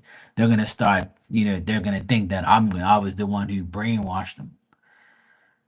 And there's some days where I wish I would have took that, you know, because my brother and my sister don't my oldest siblings don't deserve anything from that house because they don't do shit. They're gonna get free money for doing nothing. And that's why I told my parents I'm not gonna keep adding value to this house. I'll just fix whatever's broken and that's it. Because the more I add to it, the more money they're gonna benefit off of me. So then they were like, "Well, see, that's why we told you put the house in your name." And I'm like, "No, but that's not right. They should be helping me. They should be helping us, me and my old youngest sister. Because my youngest sister's paid for a lot of shit, and I do all the work, and I pay for a lot of shit too. So it's a pain in the ass, you know. Then it's a pain in the ass because like I feel like me and my youngest sister deserve the rights to that house, and we deserve that house, to do whatever we want with it when my parents go. But who's to say we're not gonna go before them? You don't fucking know. That's why I don't really like let it bother me too much. You know what I mean? I'm not the type of person to be worried about wills and like money and things like that. That money has never been like a problem for me to worry about it where I don't get no sleep. Because I never allow that to happen to me. I don't want to dwell my life on money and shit and houses and man, fuck that, man. I'm gonna die too, man. I don't give a fuck about no damn house. That's why I don't own a house. First, I can't afford it, and why would I want a house by myself? If I had a wife and kids, that'd be different. I'll put money towards a house and try and get one, or I would have took the offer from my parents. But I was like, fuck that. It was about a week after my mom went, and there were vultures selling her home outside of Palm Springs. I was like, can we have a week to celebrate mom's love for us? Yeah, see, that's it. And you know what, Dan? That's what's gonna happen when my parents die. If me and my siblings are all alive, right? And when my parents both go, when they're both gone, the day after the funeral, I guarantee that my oldest sister and my brother are gonna be down that house trying to get whatever they can, take whatever they can, sell whatever they can, and take all the money for themselves. And they're gonna sit at that table and say, "Where's the lawyer? Put a fucking sign out here. Let's sell this house. I want my money. I need money." Because when I die, I'm gonna put it in my coffin so I can spend it in spirit life. You keep thinking that. And that's why some days, and I told my parents, I said, in spirit, when you guys are in spirit, you're going to be here too, and you're going to see it for your own eyes. And when you're in spirit, I told them right to their face, when you're in spirit, I said, I don't want to see that day. But when you're in spirit and you're going to be here, you're going to see the vultures in here, your two oldest children, vultures, trying to get money from this house and trying to make as much money as they can so they can have their retirement. Fucking idiots. And my parents begged me not to fight with them and tell them, to make peace with them. Like, no way in hell, fuck them. I said, they're the ones who done me wrong. They should be coming to me and telling me, sorry. Look, Mark, we're sorry. We treated you this way, that. They'll never do that because they still think that they're right. They're the ones who disrespected me. I ain't done nothing to them. And if I was a bad fucker, I would have went to the lawyer's office with my parents, signed that shit, and said, "Yeah, the house is mine. Fuck all of you." I could have done it. I could have been a bad bastard and done it. But why? For what? If the house is mine, I don't want to live in it because I can't live in a house by myself like that. I don't want all that house for me. Fuck that. I would sell it, and then if I sold it, I'd have more money than them, and then they're gonna be like, "Yeah, Mark bribed my parents. We didn't get nothing from that house," and everybody's gonna be giving me evil eyes and trying to kill me, trying to rob me and shit, and they wouldn't even know what the truth was. And everybody, and then they're gonna have people that's gonna tell them, well, every time I came across the house, Mark was cutting the grass, Mark was painting the fucking roof. Where were you? That's what some people will say. People would defend me because they were like, Mark's there every time. I see his car there, I see his van there. I seen him paint the roof, I've seen him paint the house, I see him cut the grass, cut the hedges. Where the fuck were you? That's exactly what people would say. I know people would defend me. And the thing is, I kept all my receipts too. So, and I've got pictures, I've got videos of me doing the roof, painting the house, doing the renovations, you know? Yeah, see? There you go. Yeah, exactly. You bitch and moan, I'm gonna haunt your ass. You're fucking right.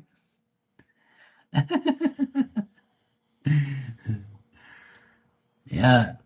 But you know, a lot of people talk about these things. They talk about their sibling wars and all that. And see, I never want, I don't want that. I don't want a sibling war.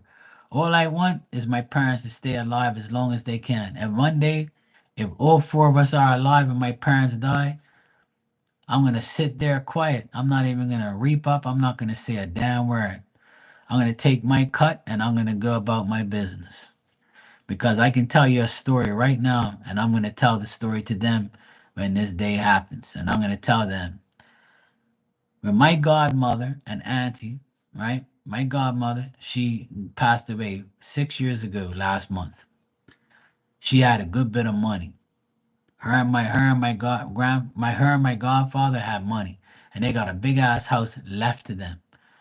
And they had no kids, right? So they had all this money, and they had two houses, and they one of the houses in the will, my cousin thought that she was gonna get it, but the will stated that they can't sell the house, and the house goes back to like a nursing home. Like it becomes a nursing home. It doesn't come a residential house. It becomes a nursing home. So that's what it is now, right? Or something like that. It's like something like a medical place, nursing home type of shit. So they didn't get that. The government took it back. So bang. So then my cousin took care of my when my godfather died 20 years ago. He left my godmother with a decent amount of money and a house and that other place. But anyway, when she passed away, she was being taken care of by my cousin. And my cousin told her, because I take care of you and you're in this house, I want your house and I want all your money, and I'm not going to spend my money. I need your bank account. I need the lawyer. The lawyer is going to get you to sign this paper, and I have everything. Well, you're going to sign everything over to me, or else you can go to a home. So my cousin pretty much gave her the ultimatum, and she signed the papers and said, "Fuck it." So my cousin got her house, her money, and everything. Then her daughter got married, right? My cousin's daughter got married. They had fireworks, had a big ass wedding. And then they bought a farm. They bought 100 goats. And they started to get goat milk and sell it to these places so they can make money. So about 2 or 3 months went by, right? And these goats all got sick. I don't know exactly how much, but somebody told me it was like 100 fucking goats in this big ass farm thing. All the goats got sick, and all of them gave the sickness to each other, to each other, right?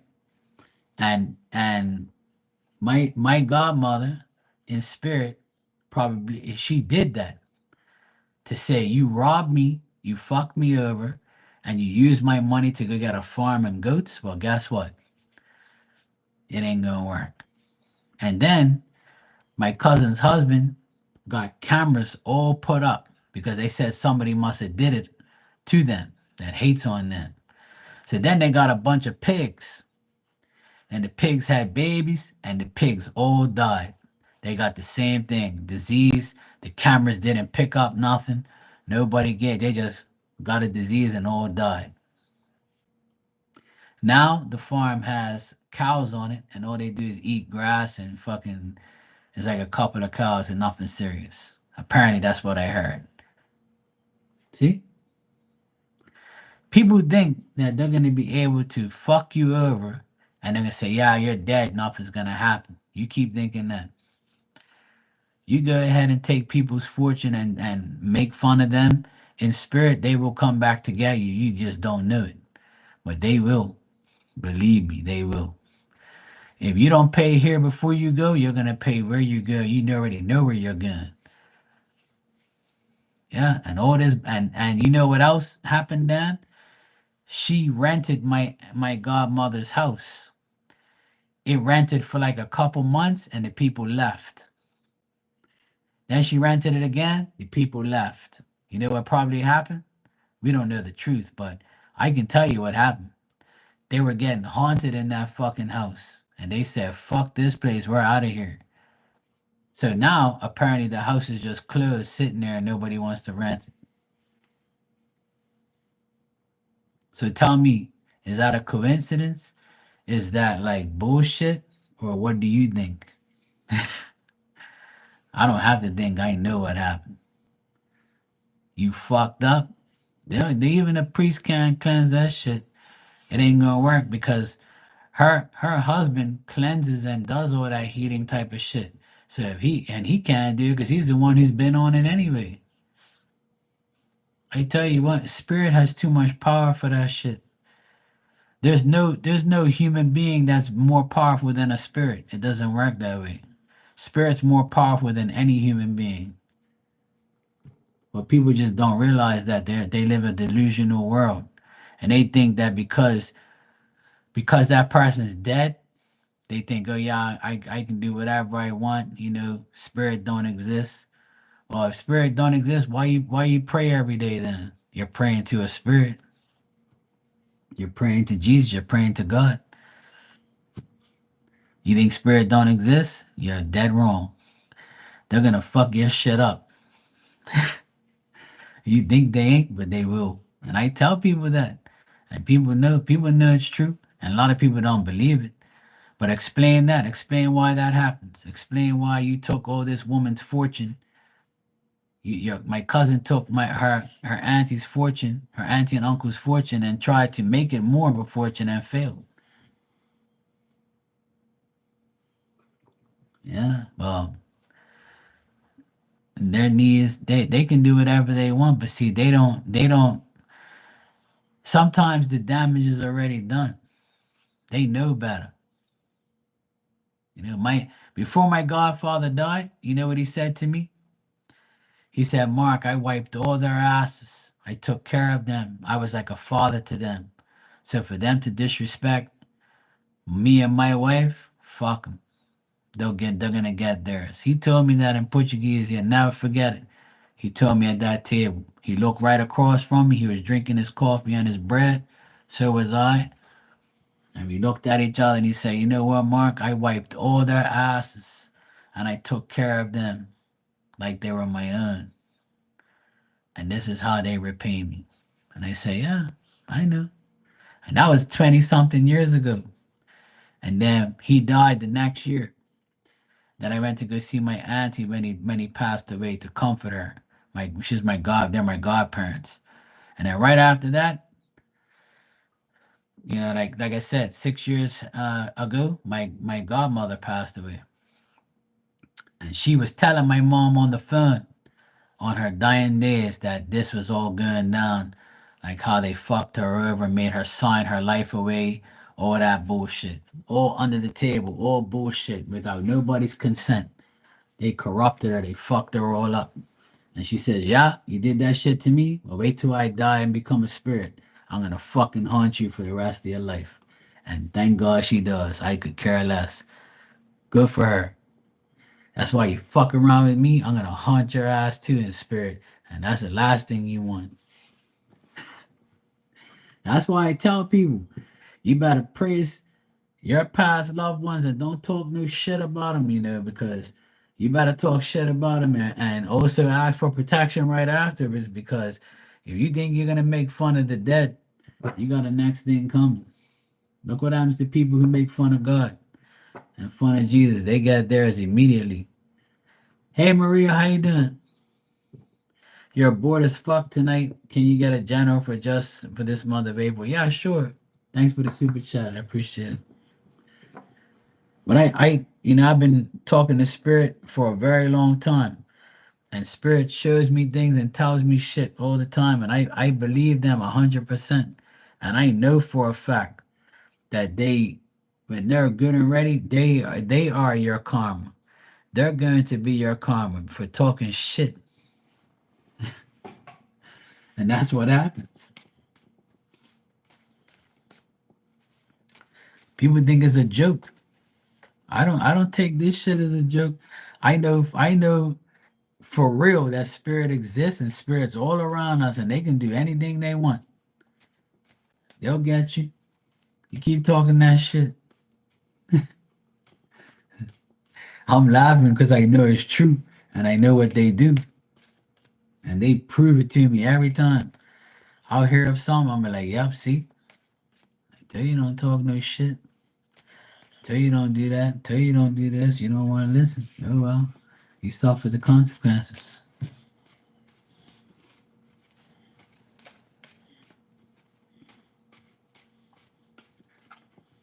You better start repenting, Dan.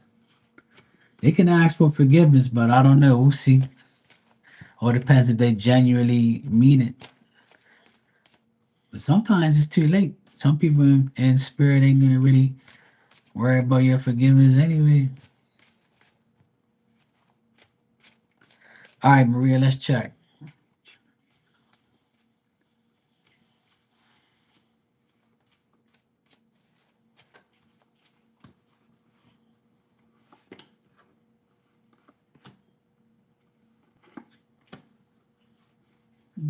Okay.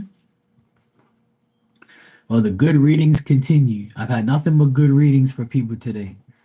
So yours, is good as well. Thank God. The streak's going on.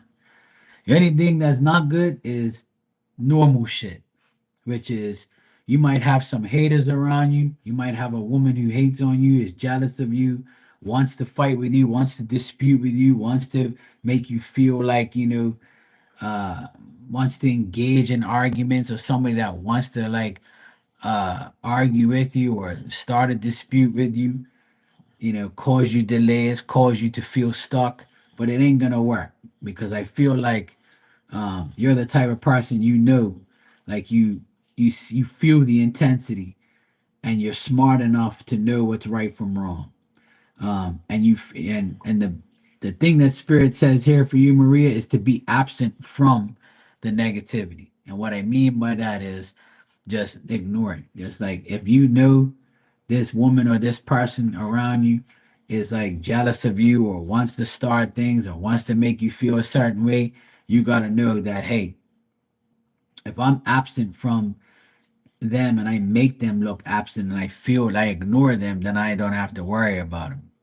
You know, if you feel lonely at times or you feel like stuck or you feel sad or you feel like you're separated from people, that's okay. They want you to know that, you can always talk to whoever you want, make communication with whoever you want, and that's up to you at the end of the day.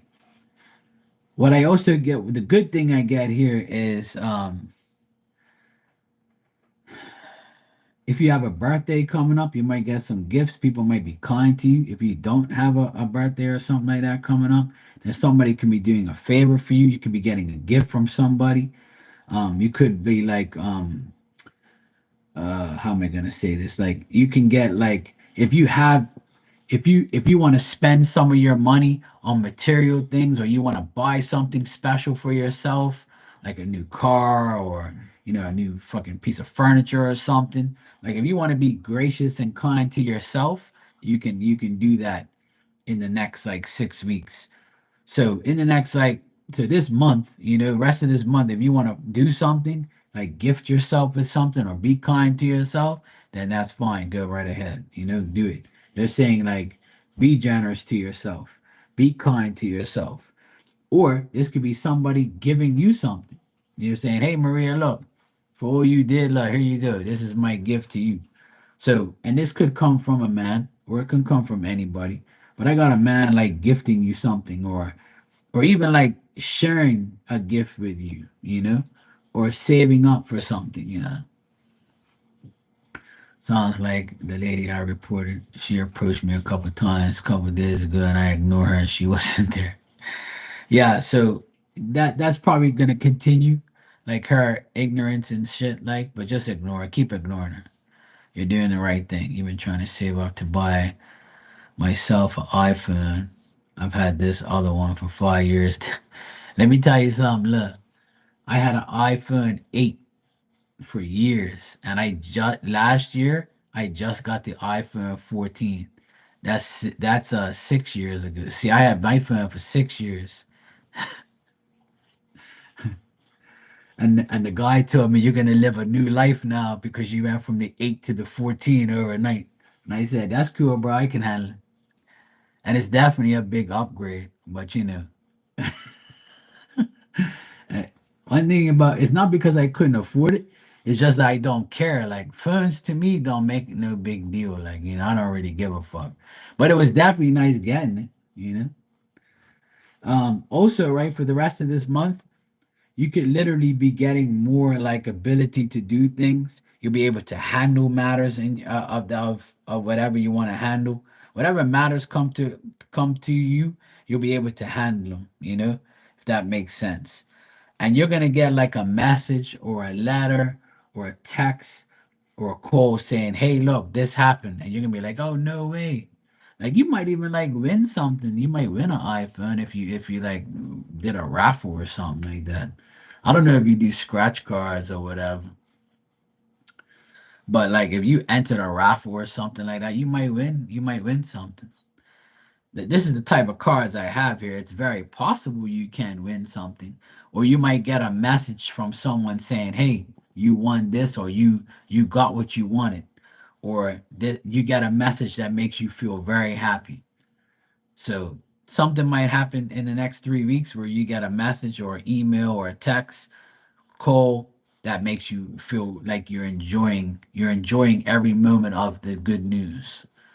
So I guess you could look forward to these type of things. This is a general reading, obviously, but if you feel alone or you feel like separated or lonely, try not to feel that way, even though you might feel that way. But like, like just okay, Dan, just know that like you're not alone, and like always like proceed to try to make your life better. That's all.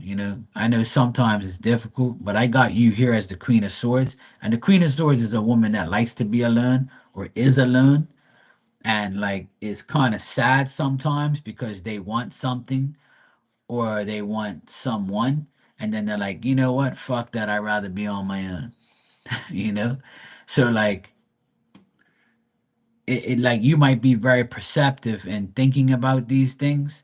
And you might be like a woman that gets sad quick, but then you snap out of it. And you're like, no, come on, Maria, fuck, it's not that bad. It's good. I could be like so and so right now, so I'm good, you know.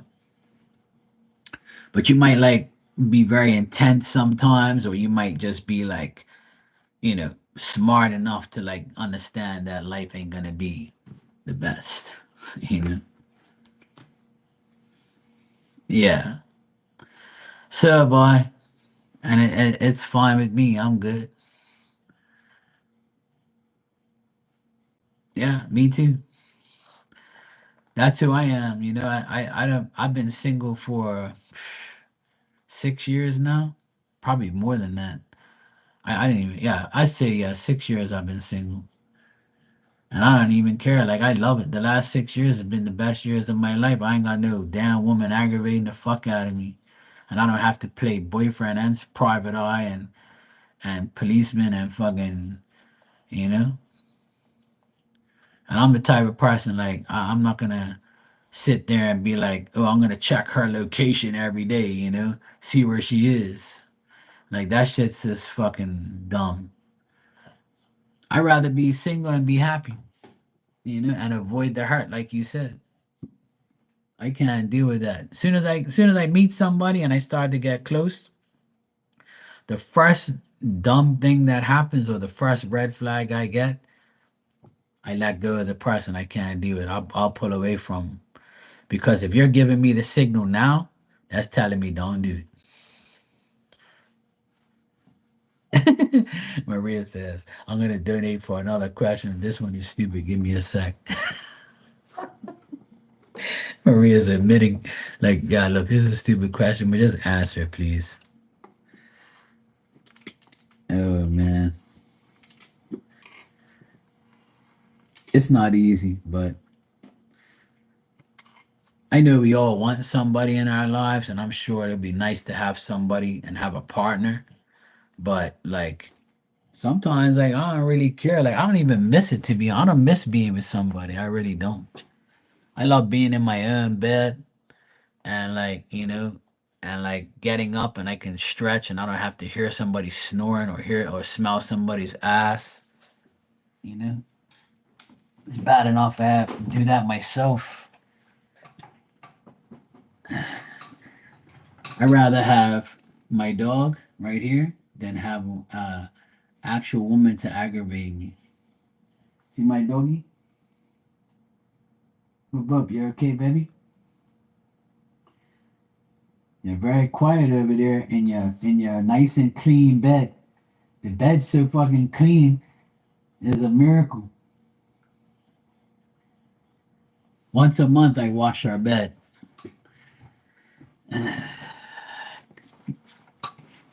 This morning when I woke up, I came down the stairs and I'm like, oh yeah, I smell your bed.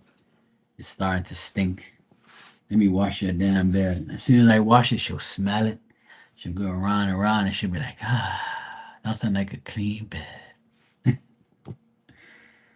She's been over there like passed out over there.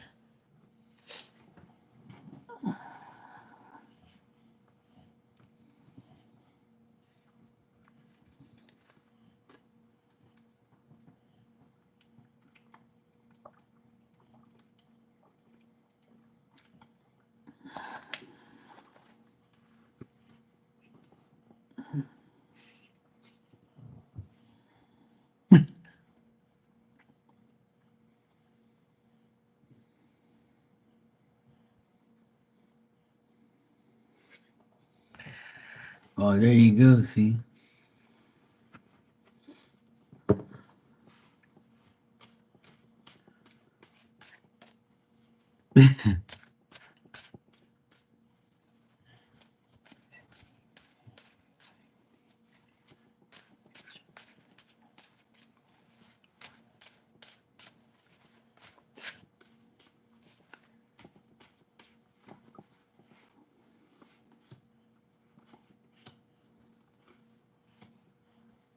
Hmm. Well, as far as him and her, I would say like I'm not getting like I'm not getting him like making a decision to be with her in a relationship or nothing like that.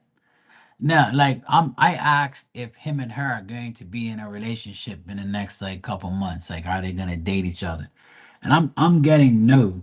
Like I'm getting that he's focused on if he has kids, like if he has children, I would say that he's very focused on his family life.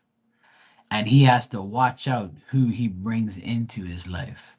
So he's very reluctant on bringing a woman into his life unless it's like the right situation, or his children like her or something like that.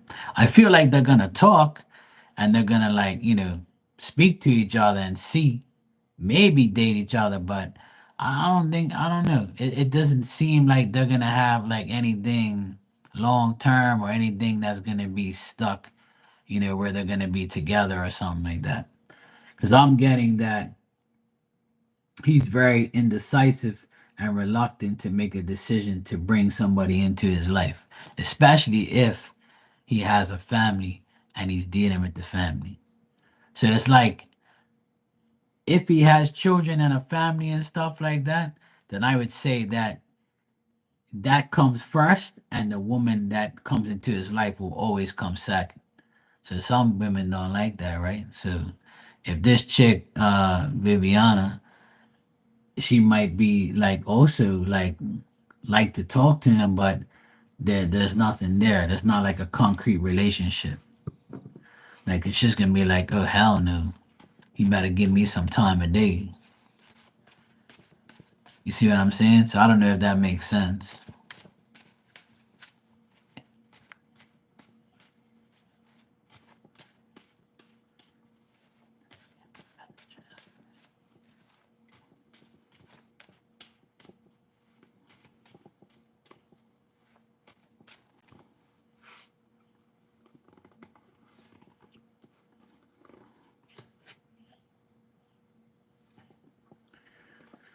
Well, I don't see him with you either.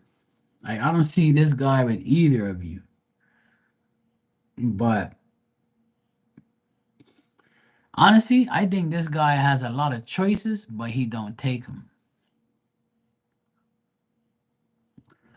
So my question to you is, does he have like children and does he have like a family from his previous like chick? Like does he have a baby mama and some kids? That I don't know if you know if he does or not, but I'm getting that he does. And I think that that's his number one focus. Cause I got three women here reversed. So he's not gonna like be around you or Viviana or any or even his baby mom.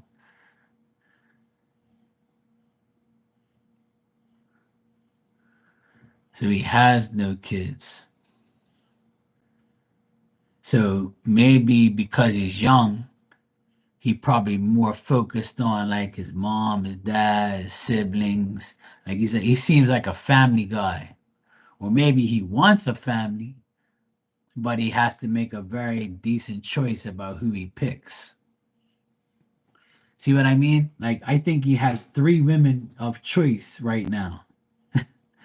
And I don't think he wants any of them. See what I'm saying?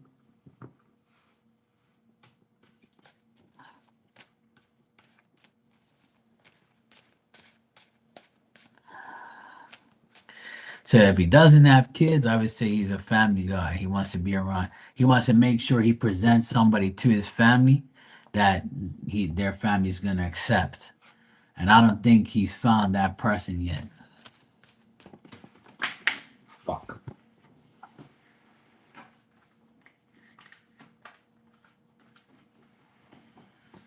All right, let me concentrate over here. Let me just check something.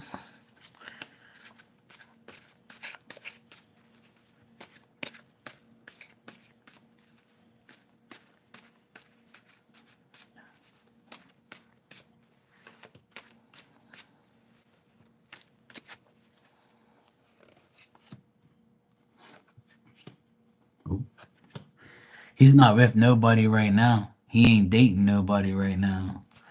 I'm getting he has no like relationship in his life. Nothing's going on.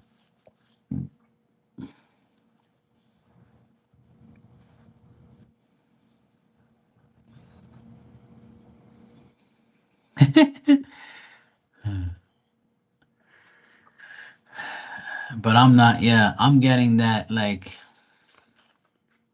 I'm getting like he's not interested in anybody right now. But like he's not dating anybody either.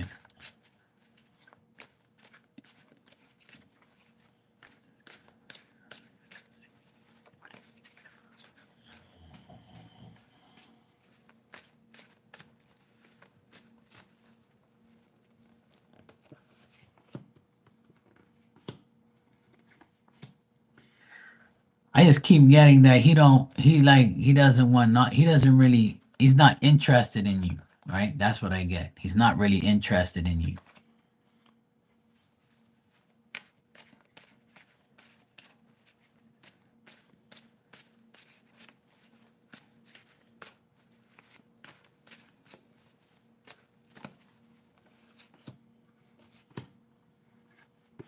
Yeah, and he's not really that interested in Viviana either. I keep getting that he's not really like wanting a relationship and he doesn't really maybe he doesn't want to mix like working and all that together. Like I don't know. I'm not getting like a I want you type of vibe with you or even the other chick. Nobody. But I think that he might give her a try, but I don't think nothing's gonna come out of it. And I don't see him like liking somebody else either. So maybe that, hey Tanya, how are you, sweetie? Because you said like he just broke up with his girl almost 2 years ago. He's young. So maybe he's still fucked up over that. Maybe I told you this before. I believe I told you this, that he's like still hung up over that loss. I believe I tell you that, but I tell a lot of people that shit, but it's pretty much what I see in the cards, you know? Like I don't see him interested in either of you 100%.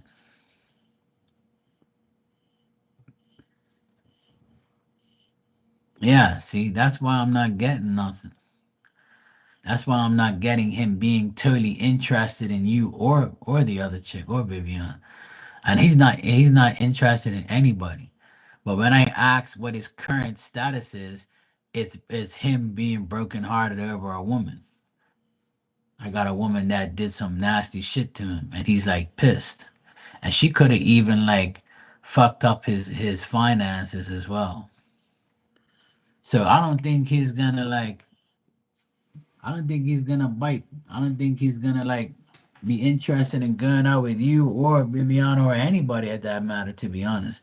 I think you gotta give him time. That's what I would say. Time.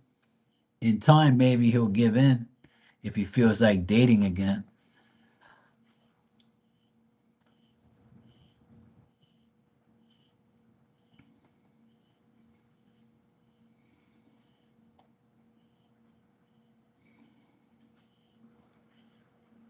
Yeah. Yeah, she did. That's what I got. She fucked up his money. Yeah. 'Cause I got financial issues, trust issues, her being vengeful and fucking up his shit. So I mean, he might go for it, but it ain't gonna last. I think he's gonna be very reluctant in like going further with Viviana or anybody at that matter. I don't get him ready for like any type of shit right now. If I did, I'd tell you, Maria, but I don't see him getting like seriously involved with anybody. I think he's still like hung over all the bullshit. I'm not even getting that he's interested in this chick like 100%. I'm not getting that he's interested in you or her. Like he's just like, probably just checking to see what he would do, what he can get or if he would feel about how he would feel about getting back into it again. So, yeah. I think he needs more time.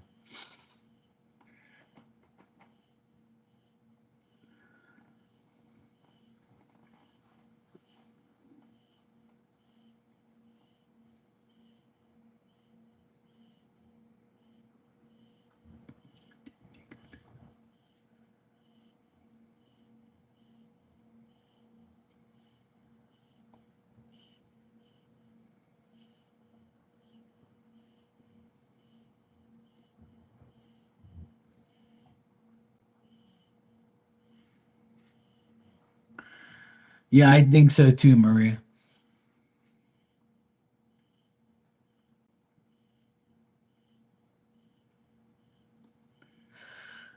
Yeah.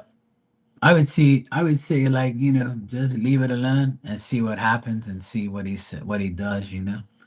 But you don't want nobody like that because you don't want nobody that's fresh off a breakup and not sure and not in, because they can make life difficult. They can like not trust you for the longest time and keep doubting you and use their pain and use what they went through against you. And then you're gonna be like, yo, I'm not your fucking ex, yo. Like, I'm different. Oh, well, yeah, he's different, but people like that are like still in that vengeful phase or they're still in that hurt phase. It's like they're not really ready. That's what I'm getting in the cards too. Yeah, exactly. Right, exactly. Yeah, and that's what I get in the cards. So you're doing the right thing by not going after him or even like trying to. I would say like, not to be you can be cool with him, be friends with him, whatever, talk shit or whatever, build the friendship. And when he's ready, maybe he'll come your way. But I don't see him like getting involved with anybody anytime soon. And I wouldn't want nobody like that either. I stay away from people like that. I ain't gonna rebound. You gotta rebound from some damn bull, not from me. Hell no.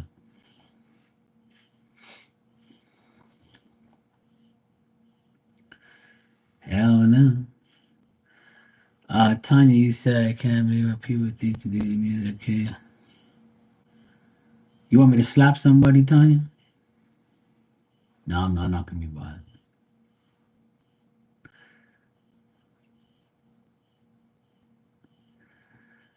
Try not to worry about them, Tanya. This people are gonna be people. It's sad, but it's the good people that always get critiqued and get bad shit done to because people are just evil.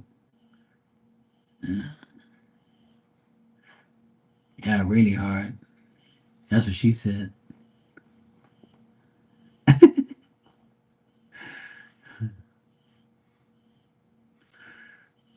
After he hits him, he's gonna cry because he's gonna miss the ex. Yeah, exactly, Maria. Yeah, you don't want. I don't want nobody like that. Fuck that shit. I don't know. No, no, no, no, no, no, no. I don't want nobody fresh off no breakups. I don't want nobody on the rebound. Yeah, I don't want nobody like that. I don't know. I don't even want a widow because even though their husbands are gone, their husband might come haunt me. Somebody's husband somebody's dead husband in spirit might be haunting me. I'll be beating up the coochie. Next thing you know, I'll be hearing shit. I'll be like, oh fuck. You don't want me to beat up his wife? Oh shit. I'm done. I'm hearing shit. Then when I'm finished beating it up, all this shit's gonna be haunting me on that way dreams and shit. He's gonna take my he's gonna hide my underwear or something. Or I'm gonna be fucking be haunted the rest of my life. No, no. I'm good. I'll stay single in the time being. It's nice.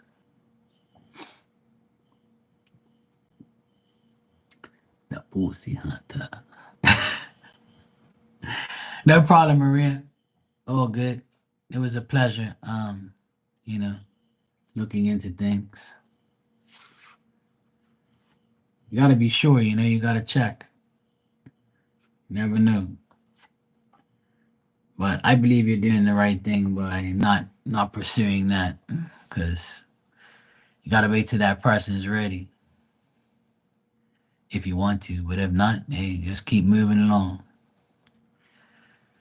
I believe that a lot of us are single for a reason, and I believe that sometimes, when you're married and you get a divorce, that's for a good reason.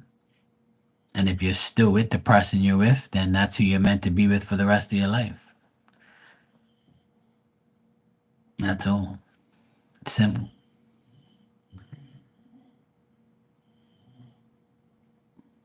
I'm meant to be with Diamond. Me and her's chilling.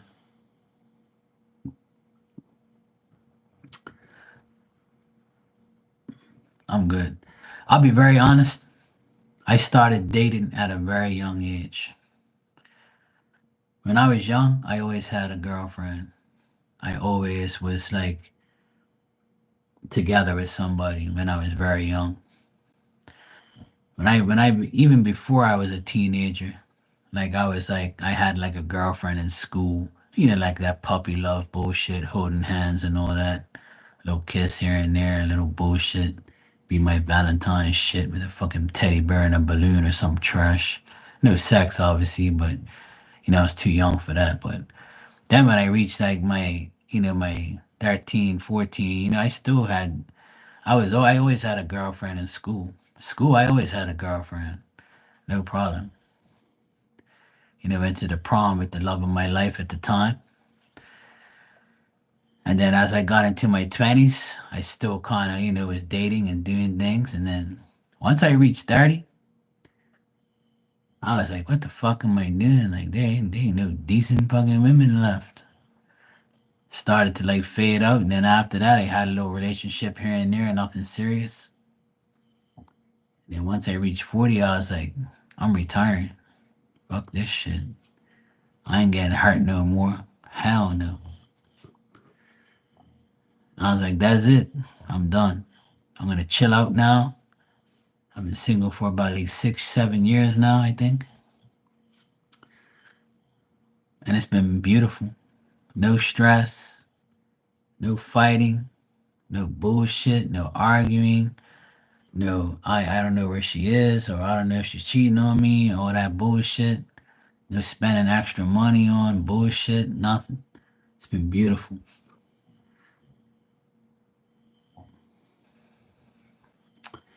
Yeah. When I got into my late 20s, early 30s, that's when I realized that there was nothing left. It was like this old bullshit hoods out here and fucking secondhand bitches. And I was like, I can't deal with this shit. But it's life. I started very young, and then now like it's my like probably my most singlest years of my life. But it's good though. I'm happy.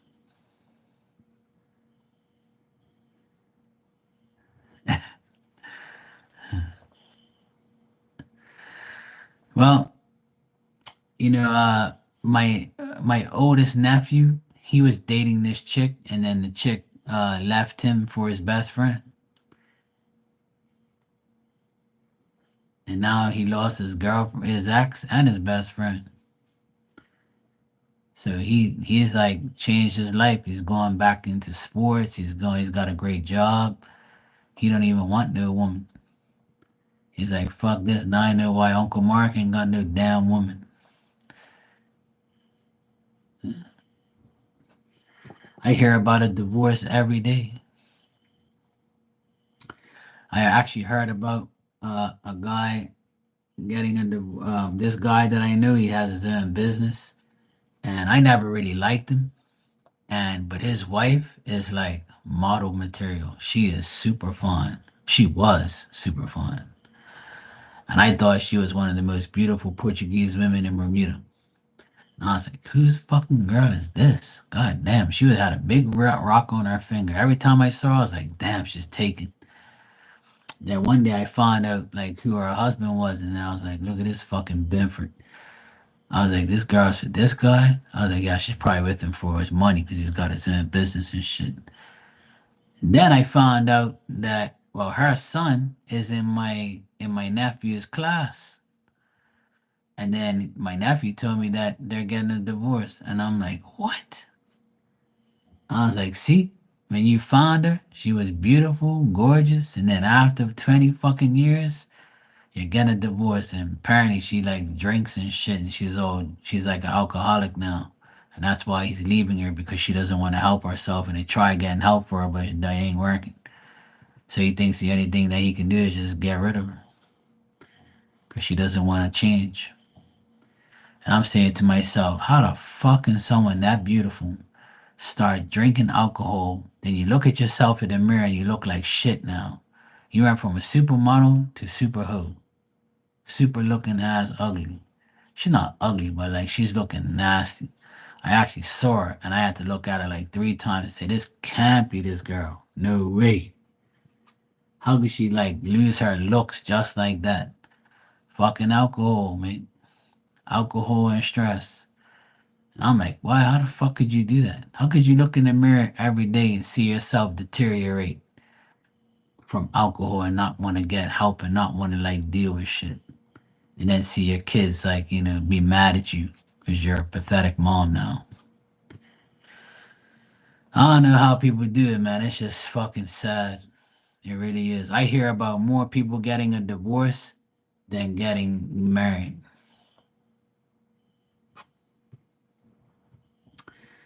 It's really sad. It's really sad. I wish that everybody who gets married stays married. And I don't like divorces. Nobody does, but sometimes you have to get one in order to free yourself from the bullshit relationship you're in. Because people change over time, unfortunately. Or people get comfortable and think you're always going to stay with them no matter what you do.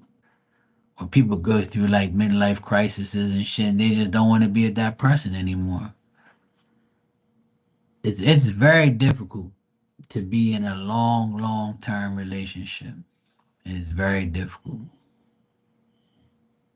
And it's sad at the same time because I always believe in like, because I see my parents, they've been married for almost 60 years. And I look at my parents as an inspiration. And I always wanted to be like my parents, being like a long term marriage and stuff. But it's like, even though my parents were our example, two of your kids are divorced, one's single and one's married now. And my parents probably say to themselves, we didn't teach our kids this, they made their own decisions. So you can learn from people, but you're still gonna have to make your own decisions. You still have free will. You can you can see great examples your whole life, but it changes just like that.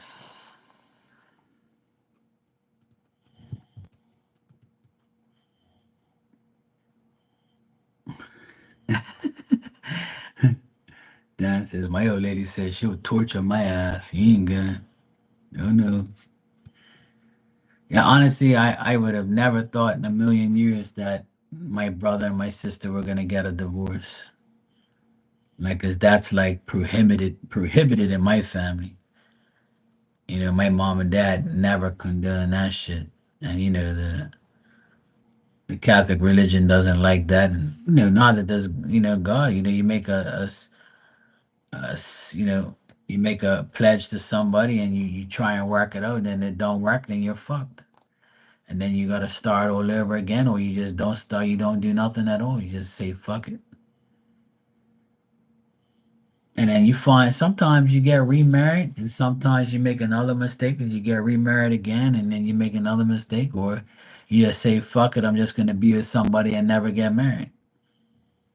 I know a couple that's been together for 30 years and they never got married. They got two kids, they got their separate names, but they refuse to get married.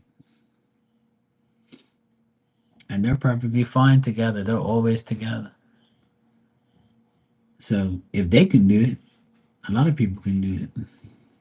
That way, if you separate, you take yours, you take mine. You can't take my shit because we're not married. That's another big problem too, man. It's crazy.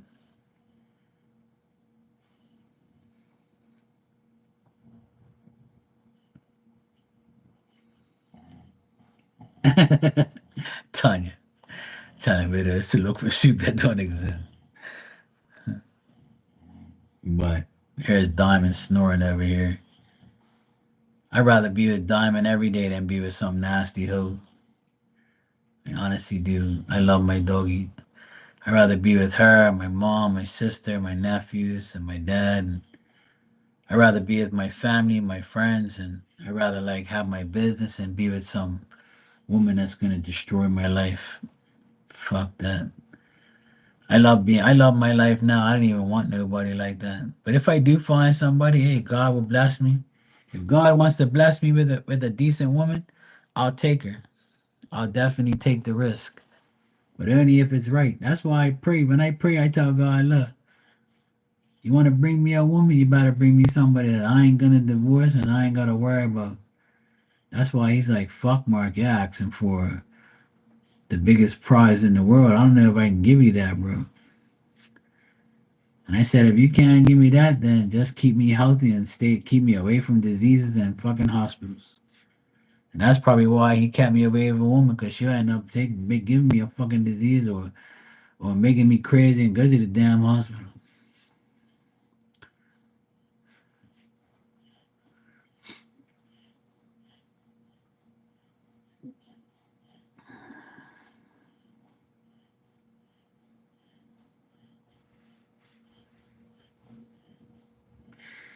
That's all that matters, Tanya. And I'm so proud of you for saying that out loud. And you got to keep thinking like that and keep, doing that, because don't let anybody get in your way. Don't let people get to you. Don't let people like, make it seem like you're the bad person, or you're like, not who you say you are, or do whatever.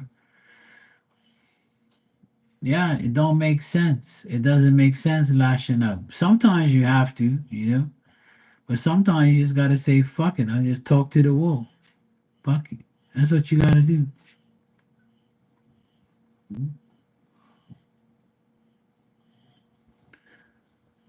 My mom always says, ignore ignorance. Don't make sense being mad. Don't make sense like, making all this noise for nothing and making yourself all mad for nothing. It's bullshit. Let people talk as long as you're not, as long as you have nothing on your conscience and you ain't guilty, and there's nothing to really worry about, to be honest.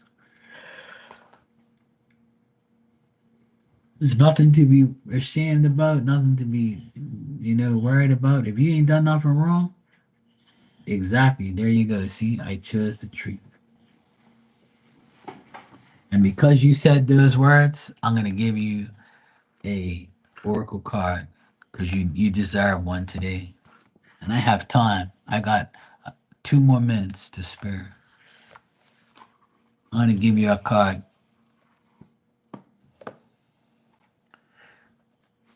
I chose truth. Just because you said that, you triggered me to give you a card. See? I tell people that all the time, Tanya. I chose truth.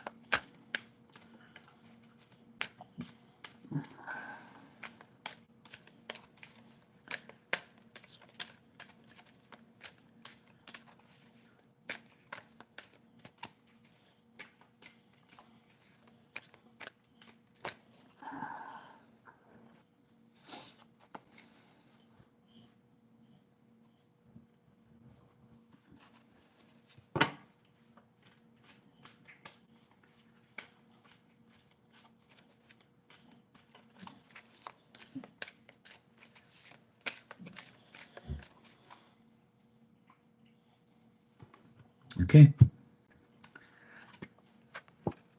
So this is your card. What message am I delivering to the people I love?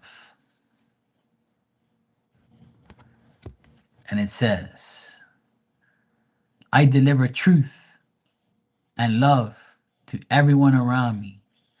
I use the word with impeccability to deliver my message, to deliver myself, because I am the message. I deliver truth. I chose truth. See? Can't make this shit up. What message am I delivering to the people I love? And you're talking about making a card for your daughter. So, what message are you going to deliver to the people you love? Deliver the truth. It's that simple. There you go. Dan, you want a card before I go? You're welcome, Tanya, anytime. Exactly. That's what you got to say. I tell everybody I love them when they sleep. I'm not lying. I love everybody when they sleep, because they don't bother me. All right, Dan, it's okay. I put the airbag in front of you already.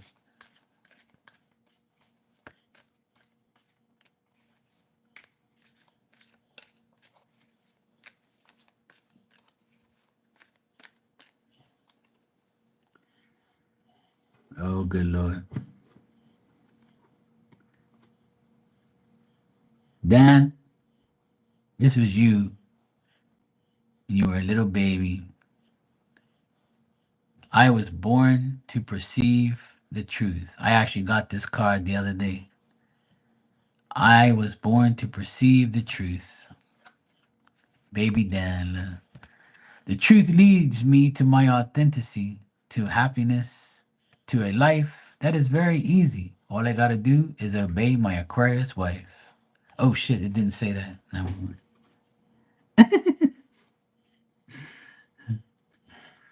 The truth leads me to my authenticity, to happiness, to a life that is very easy. All you gotta do is believe. I was born to perceive the truth. See?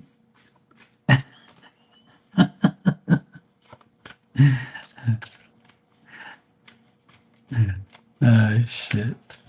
What am I gonna do with you guys? Alright, let me give myself a card because I've been a good boy. I've been a good boy these past few days. Let me see. Well, I've been a good boy today. I wouldn't say the past few days because, you know. All right, let me see. Let me see what I get.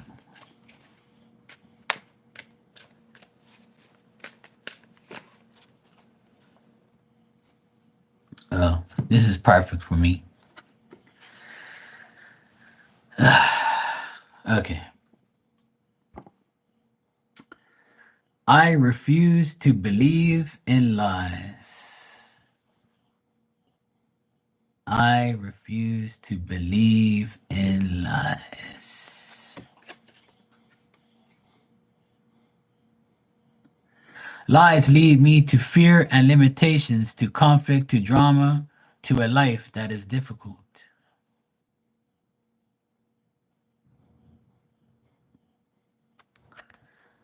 I refuse to believe in lies.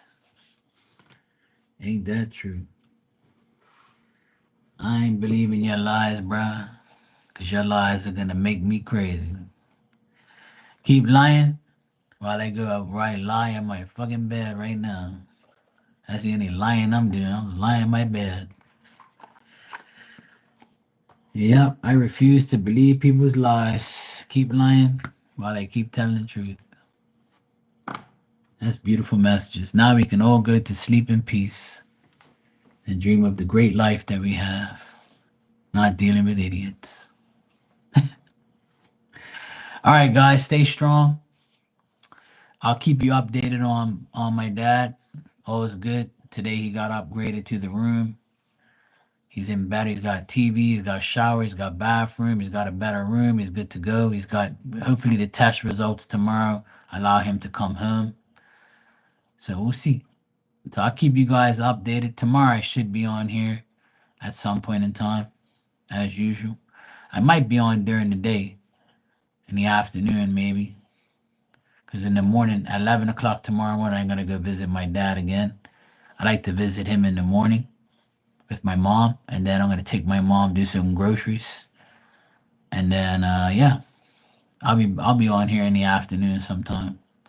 And then at night, hopefully we can get our favorite redneck back online, get our ass in gear, and let her come online too.